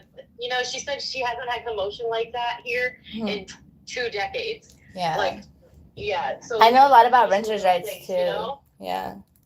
And like, I fucking ruined it for everybody. Like, my neighbors are so fucking pissed, dude. Yeah. And I don't want to do that to them, you know? I feel you. I want to be a good person. Also, I don't want to be right down the street from this fucking mom, dude. Yeah. That's That's another crazy. thing. I don't even want to know where I'm at this point. I'm in Encanto, so I'm not too far from there. Oh, you're really close. Yeah, hella. Cool. So what are you doing in Canto? Who are you So I was like staying with a friend, but they got into some trouble and they went to jail, and then I was like holding it down for them. Their place was cool because it's like a house. It's kind of janky, but it was like the whole house, you know, with the yard and everything. So it was cool, and I was by myself. I like being by myself, you know. So like it was cool, but like the landlord, she was like, I know him like really well because they lived next to each other for like years. So, and his family. So she's like, I know him like really well. So that's kind of the only reason I rented it to him. So she's like, so I kind of need you to move out because like I don't really want anybody here, you know, if it's not him. So I was like, cool. But she was really nice about it. She gave me hella time. So I mean, yeah. So it's whatever. It is what it is. I don't know. I mean, I could either decide to not go home back to Alabama. Let's go. I'm ready to go. I mean, I'm trying to stay out. I want to stay out here, but at the same time, I kind of want to go home. You know what I mean? Fuck California. It's hurricane season right now. What the fuck is hurricane? I'm just like so over California, especially San Diego. Like maybe not California all the way. Yeah, San Diego sucks, dude. Dude, it kind of does. Especially if you have kids. Like I don't have any kids, but if I had kids, I would totally move out of San Diego because like there's a lot of fucking creeps. There's a lot of fucking creeps out here. Yeah, there's fucking more north in California, you're gonna get way more help and fucking. Yeah, definitely. Oh yeah, I love the Bay Area. The Bay Area is sick as fuck. I love the Bay. I was born there. Oh my gosh, girl, it's so great. Have you been there like aside from like when you were younger? No. Oh my god, you have to go. It's the best. I really like the Bay Area. It's actually really nice. I actually know somebody that might be selling a house out there, and they're definitely renting it. They're probably gonna rent it. I don't know. They're in like it's in the middle. Like they don't know who to rent to or whatever. But I mean, it's a possibility. And So, do you drink heavy or do you do any drugs right now? just weed, but it's not weed? not like crazy though. Like, and I can't have it around the baby. Yeah, you know? of course, yeah, duh. Okay, so you gotta go. Okay, yeah. Yeah, I don't really do it like that. Hey, and right next to this place, you can. It's like in walking distance of fucking dispensaries right here. So. Oh, cool. I mean, For sure. Yeah, I do it like more like socially. fuck, I will give you my address and just whenever you feel like No, coming no. over. Yeah, I'll what does your schedule look like today? Bitch, I'm sitting at home right now. Okay, well, yeah, I'm going through okay. a breakup. I look like shit. I got my hair done yesterday, but I still look like Really? shit. Oh, I want to see it. I need to get my hair done bad. So I did my hair a little bit because I was like feeling like really spontaneous, and I fucking put black in my hair, but like on the top part, and it was like really cool, like ombre with the blonde. It actually came out really good for just for men box. But yeah, so yeah. I'm really excited. Yeah, I Dude, know. It's been a I minute. need a girlfriend. Yeah, I have Dude, a- like I can't even begin to tell you. Yeah, I've been going through I it had too. my friend from Alabama. She flew in, Uh-huh. and she was here for like a 4-day trip. And then she left again, and I felt so fucking empty when I brought her to the airport. Aww. Dropped her off. Dude. That sucks. Yeah, I know. She came over and she like straightened up my living room. I was like, oh my god. Yeah, I love to clean. Especially like if I'm like in a mood. I'm like, just let me clean. Get the fuck out of my face. Just let me clean. You know how when you go through a breakup and you just can't even lift your arms? Like, Yeah. just fucking sucks. Yeah, I'm like And you low, just, like, low key going want through to a melt breakup into too. the floor and die, you know? It's like, that's how I Sometimes I feel like that, but then I'm like, man, what the fuck was I doing with that fool? Like, he's a fucking loser. That's what I need you. He's such a fucking loser, dude. I'm like, what the hell was I Bring your thinking? PlayStation. Why didn't somebody slap me? Hi to his kid. So he didn't say hi to his kid. He came over here for his PlayStation, and he had to bring his mom and sister with him. I would have broke that motherfucker. I would have punted that shit out the door. Like, here goes your my God. And PlayStation. then how about his mom is parked in the fucking driveway, blocking my car from being able to exit? What? That's illegal. Yeah, and then he's walking towards me, and his sister's walking towards me, like, y'all should just give me the baby. You should just give me the baby, is what she said. And I was like, oh, fuck no. So y'all can't help me, and y'all never call and check on us, but you want the baby full time. I was like, that don't make motherfucking no sense. That's Okay, crazy. Please, yes, that's fucking crazy. He's never watched that baby That's for more than 3 so hours dramatic. in his life. Oh my god. And you're pregnant? Like, that's super stressful. That's horrible. And I'm pregnant, dude, and they're all up in my face and shit. Yeah, that's awful. I would like, Yelling if in you my don't house. step back, I'm gonna abort this bitch. I would just say just to joke with them. That's a baby in my arms, you know? Yeah, they don't know what you're talking about. Oh yeah, for real. Man, motherfuckers be snatching people up, especially you know. You already know what I'm saying. Yeah, I know what you're gonna say. Stop it. But yeah, okay. Well, I'm gonna freshen up and I'm gonna slide through because it's really not that far. So send it to my my Facebook though. Don't send it to my phone. Send to your Facebook. Yeah. So when do you think you'll be here? Today, tomorrow? Oh yeah, today. Today? Yeah, today. Today? Yeah, I'll slide by today because I'm not that far. You need any help grabbing your stuff? Because I got a car. Well, I'm not gonna move a lot of my stuff right now, but maybe later you can. Like I'll come over first and then you can help me. Check it out. Yeah. I'm sure it's good, but I mean I don't wanna like do that shit right now. So, you know, sometimes people don't like the fucking vibe, you know what I mean? Yeah, no, definitely. It is that, but I mean it's like I've taken This house is painted, okay? It's I'm what? really gonna have to sage this bitch. It's I what? said this house is painted and I need to sage it. Oh, I love sage, yay. I have a sage. I have Cool. a bunch of it. Yeah, okay, cool. So we can do that and we can talk and we can hang out. You said you need to paint it? I need to sage it. Oh, I thought you said you need to paint it too. I was like, cool. Fuck that, dude. I do have to get this house I have to get this apartment pretty much back to the way I found it. That's cool. By Yeah. the 30th. I know standards and stuff like that because my mom did management stuff. So I want to get my deposit back. Yeah, for sure. Dude, if I get my deposit back, you just keep all your money on. For sure. Help I me got out, you. dude. Fucking- I'll No, help you you. do it. It can't be that bad. Like I had It's not that bad. Did you It's know just I have a Mia? baby. Did you know Mia from Ramona? Which one? Mia Romero. Yeah. Yeah, so I stayed with her for a little bit, and I'd help her with her kids, and she's cool and all, but her kids would tear the place the fuck up, and she low key helped, and it would be so bad sometimes, but I always helped her clean up and stuff. But it would literally be I had this place so cute and neat. And Okay, then cool. I packed all my stuff in the car and brought it all back up here. Oh my gosh. I know, sure. dude. And I had the cops come too. They came and I was gonna press get a restraining order against his family. Hmm. So don't bring those. What bitches over here, you know? happened? Did they threaten you, or were they just always pressing threaten me, you? bitch. That's They hate my crazy. fucking guts because I won't shut the fuck up when they start getting disrespectful. Fuck that. I get equally disrespectful. Stand up for your I'm rights. gonna sit there and take that shit. Yeah. Okay. That's why I fuck with Would they you. take that shit? Probably not. That's why I fuck with you. You got a mouth like me. Bitch. T-Mel filter. Okay, try again. You got the right one today, huh? I'm stirred up if you want to. What were you cooking today? Dude, I fucking screwed up, dude. That's not cool. Yeah, I fuck don't get that. disrespectful to people's moms, dude. dude. That's not something I do. Yeah, but if a bitch wanna be a bitch, you know, slap that bitch. Shit. First with your words, then with your hands. Walking all under people for way too long. Hello. All right. Well, yeah. Send it to me, and then I'm gonna freshen up, and I'm gonna come through. Like, so probably soon, if that's cool. Yeah, that's cool. All right, for sure. I All right. gotta go get groceries, Oh! but I meant to tell you one thing. I have a dog. I don't know if you've seen the thing, but I have a dog. But he's small and he's friendly. Like, he's not aggressive. Like, he's a puppy still, but he's not like aggressive. He's very protective. Stuff? Does he chew stuff? Not really. He has toys. He only chews stuff when he doesn't have toys, but he has lots of toys.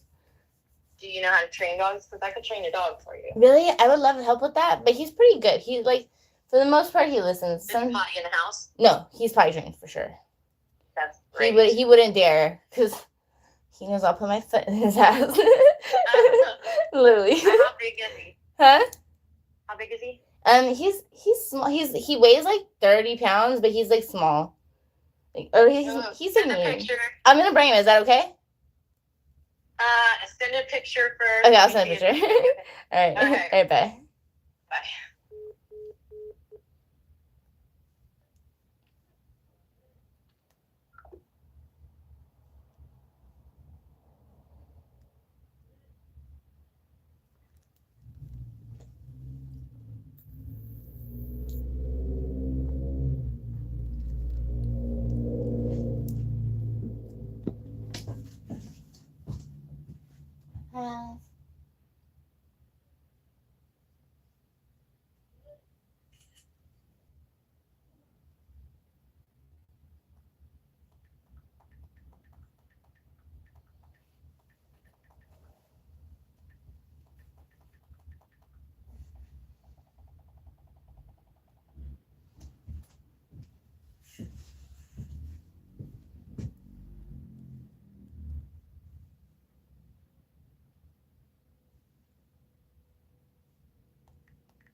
Skyra, Papa, Skyra.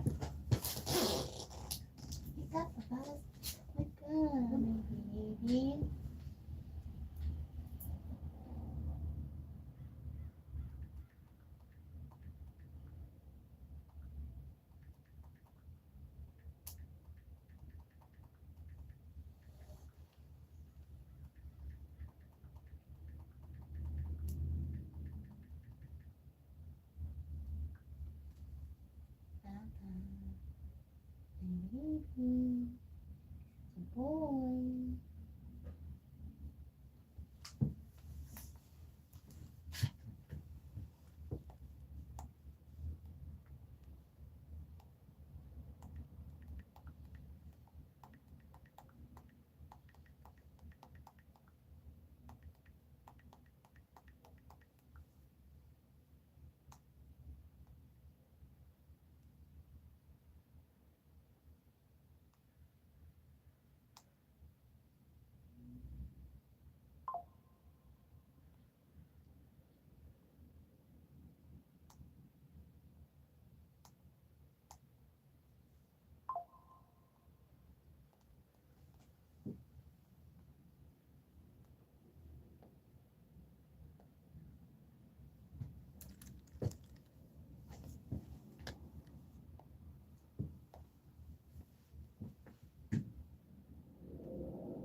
Scarlett, wanna go outside, Papa? Wanna go outside?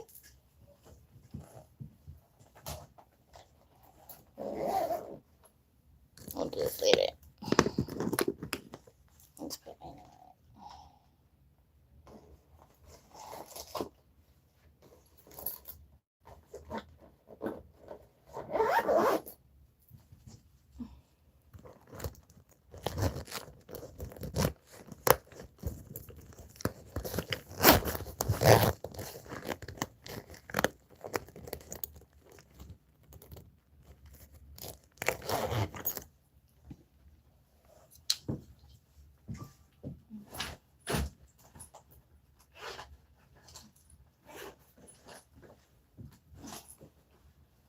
Papa.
Mm.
Was it Jenny?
It's a free people order, and I'm gonna show you guys what I got and also try them.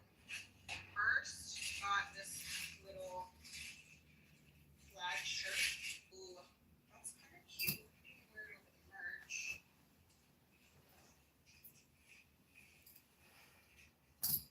I love blue so much. I'm gonna lace them differently though. I just got my first order from Rainbow Curve in Texas with Starling. It's gonna take me to Dutch Bro. I went shopping, ran out of eggs in the house, so I had to come down here to get some eggs. They're all acting like they didn't get fed an hour ago.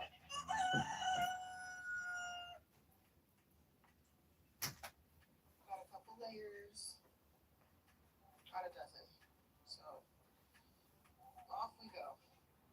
What are you doing, mamas? You gotta tie your shoe. I gotta tie your shoe, mamas. Yeah. Are you ready? Are you ready? Here, you wanna put it on?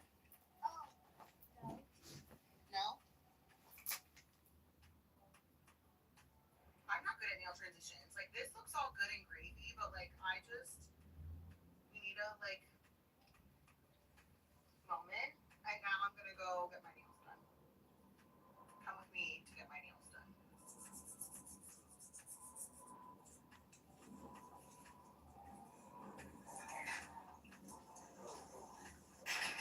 So I have some pretty big financial goals for myself for October through February. So I've been doing my best to not use delivery services just to save money on like the fees and really just the fees. And this is my third time at the grocery.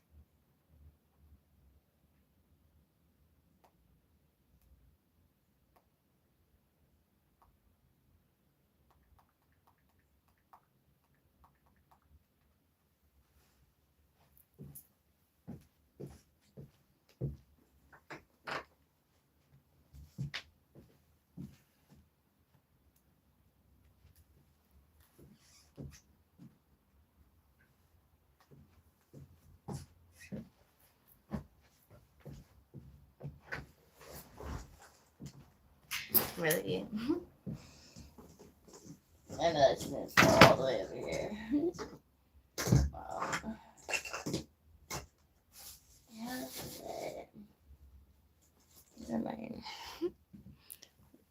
Apparently, this just fell all the way from over here. Crazy.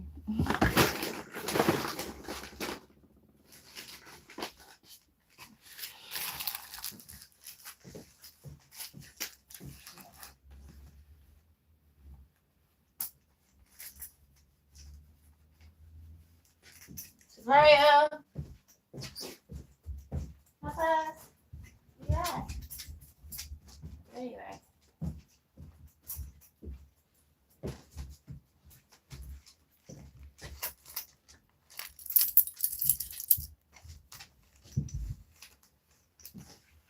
I'm back.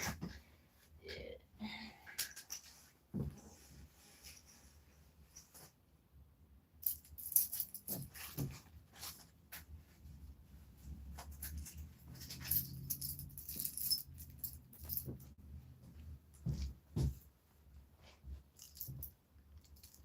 There's nothing on top of that.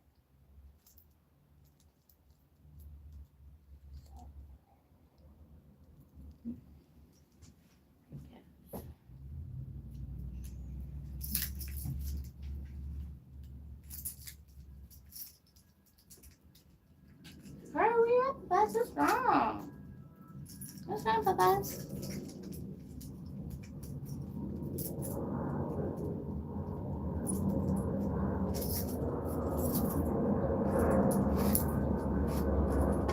So now I know why his sister was doing that. It's not a sister. And I found that family one day, but they're not family though, so it's not as bad as it's what. Hello. Okay. Why do I got it? It's not really family.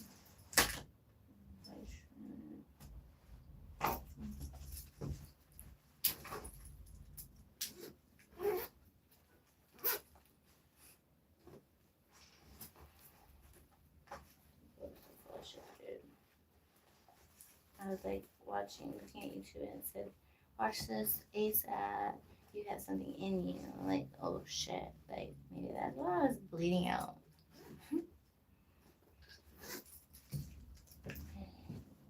My hair looks crazy. I'm gonna take a shower.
It to Salem, Massachusetts. It's me, Elliot, Lincoln, and then Becky, her wife, their baby.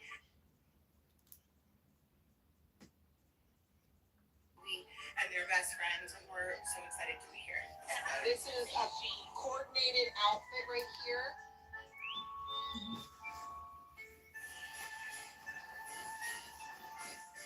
We're gonna go over there. What is it? I got some bunch of potions.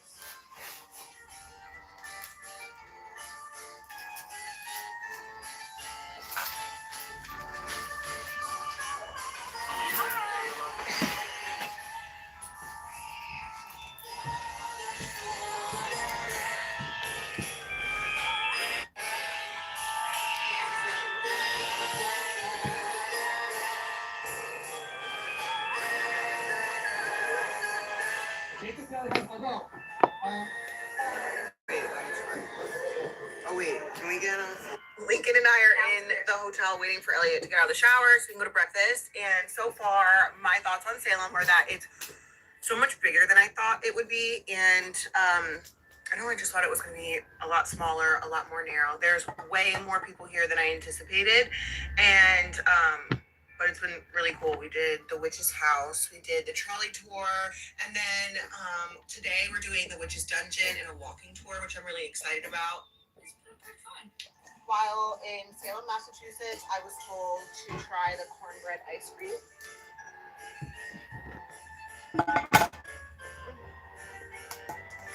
That has a nice little flavor to it. Mom, what if you drop the phone and your phone like just shattered? That would suck. I didn't do anything. I was literally like, I didn't even go out there. Was that you? No. How was your weekend? It was really good. How was your weekend?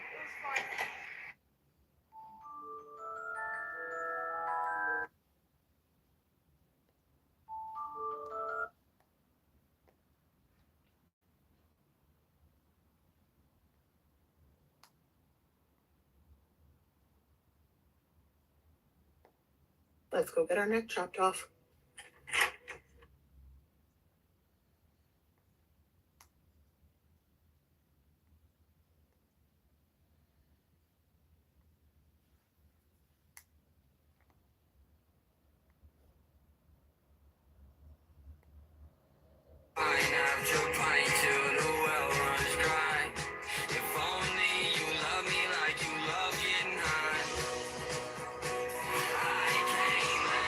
What the fuck?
Okay, so from what I'm understanding from what my mom has said is that I was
We talked to Kale Lowry, who was on 16 and pregnant and teen mom too. We talked to her about the scammer who tried to scam us posing as her manager, how scammers hacked her Facebook, and Lunchbox gets to ask his fanboy questions. Bobby talks about a woman who was implanted with the wrong embryo that we learned about through a court decision. In the anonymous inbox, Bobby helps a listener who wants to know if it's a red flag that the girl he is dating is already seriously planning her wedding. See onthestudio.com listener for privacy information.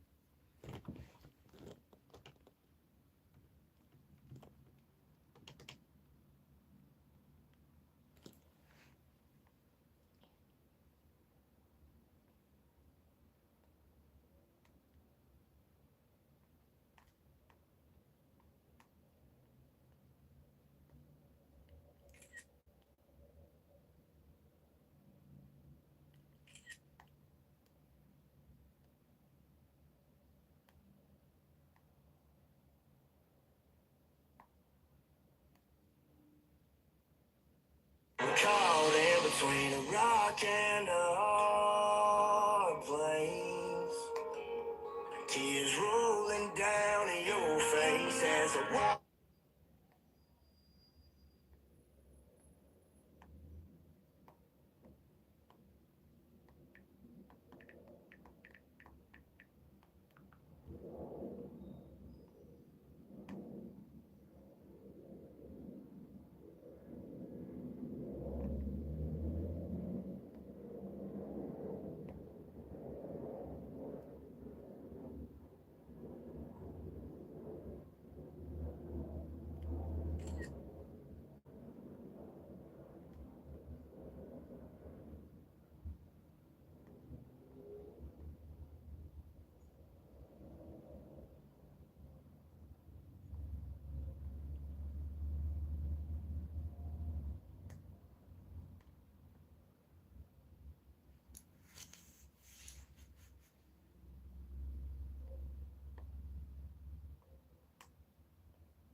Okay.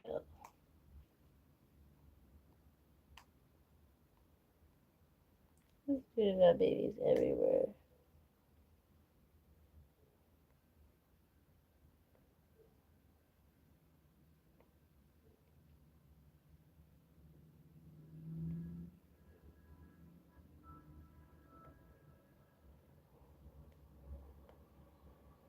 Cause I'm actually so fed up hearing misogyny, the amount of FING women I've seen make posts or talk in person about how all men this, all men that, ruining young girls' image of men, ruining many of the good man's chances with good women. Misogyny is not against women, it's against men. It's about women feeling some kind of way about something. For example, like giving up their virginity.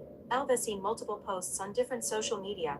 Like, I was pressured if men didn't pressure women for their virginity. BCH, please. If you weren't raped or sexually assaulted, shut your FINGW, Marie hole. I'm tired of it, bro. Men, this men. That, do you understand?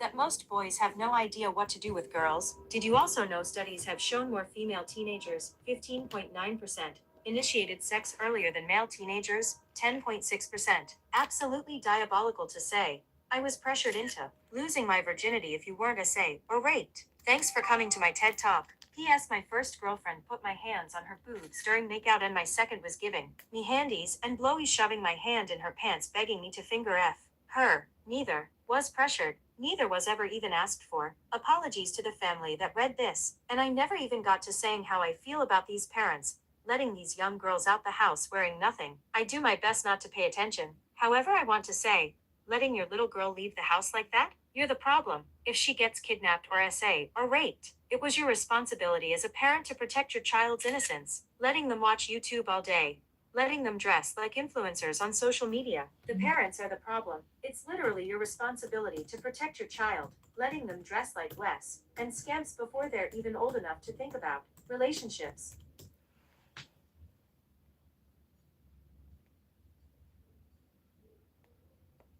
Harris, F. Hillary, F. Biden, F. every one of you incompetent ball fiddling cock gargling life politicians, every one, burying this country, burying its people under illegals, and debt for them. We're not experiencing inflation because we're doing good as an economy, we're experiencing it because the Democrats keep giving away billions to other countries and peoples, and we're left to suffer for it, us, the people of the United States, the people our US government are supposed to work for.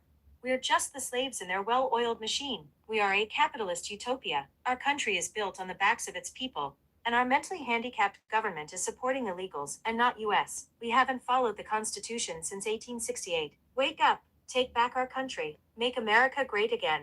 Make American dreams a possibility again. Stop passing off our taxes that were taxed on everything to the illegals and other countries. Stop letting this happen. We the people, together, can make a difference. There is no left vs right. There is not. DM vs rep is US the people. The US people, WHO is supposed to have the power. Stop watching news. Stop listening to the radio. Get out there and listen to your people, your neighbors, your family, anybody but somebody paid to tell you something. How the F is Harris keeping up with Trump? Because she's slandering his name every second she gets. And people are eating IT up like she did something in her 3 years in office while the American people were suffering. She did nothing. Trump for 2025.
Yeah, that's right.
What's going on the website?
Yeah. It's hold on.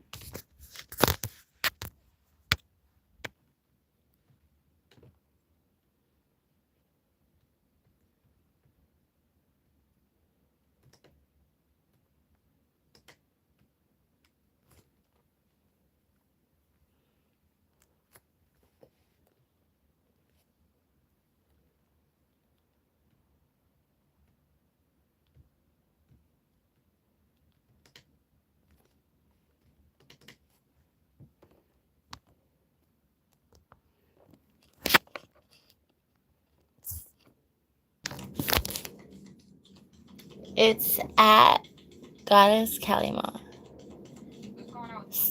GODDES K _KALIMA. With this hour. Damn. What evening? Devin, that's right. What child? Judgment reversed. The devil's under judgment. For Capricorn. Either way, they enter judgment.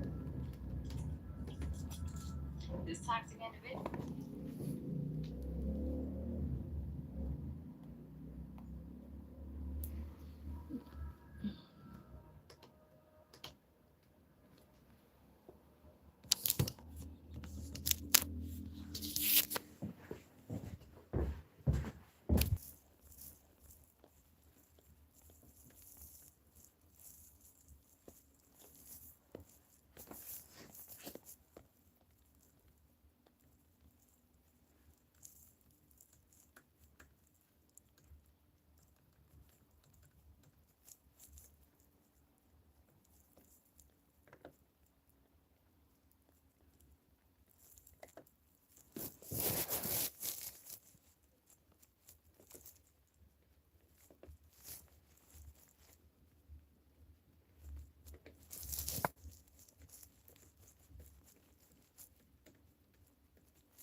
Ninja e-bike. I don't know if I'm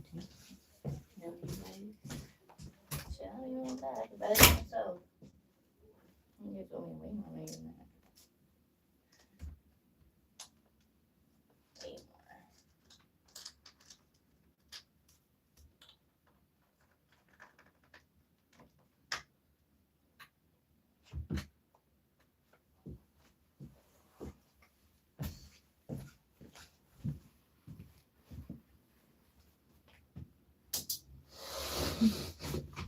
Let's see, it's like, actually.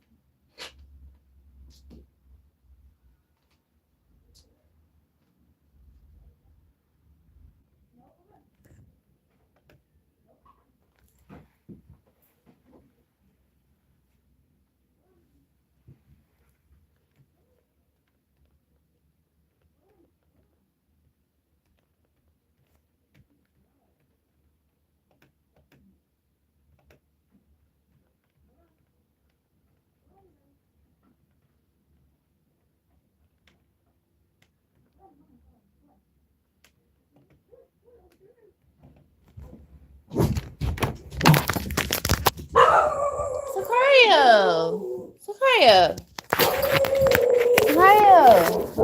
What's your problem, Sicario? Hey! Why are you being mean, Papa? It's Mindy! Say, Papa.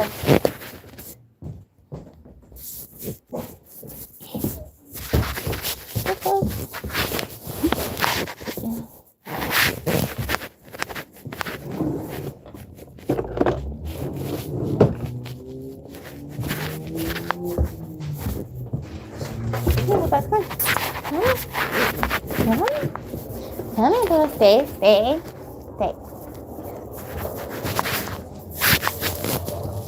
Go.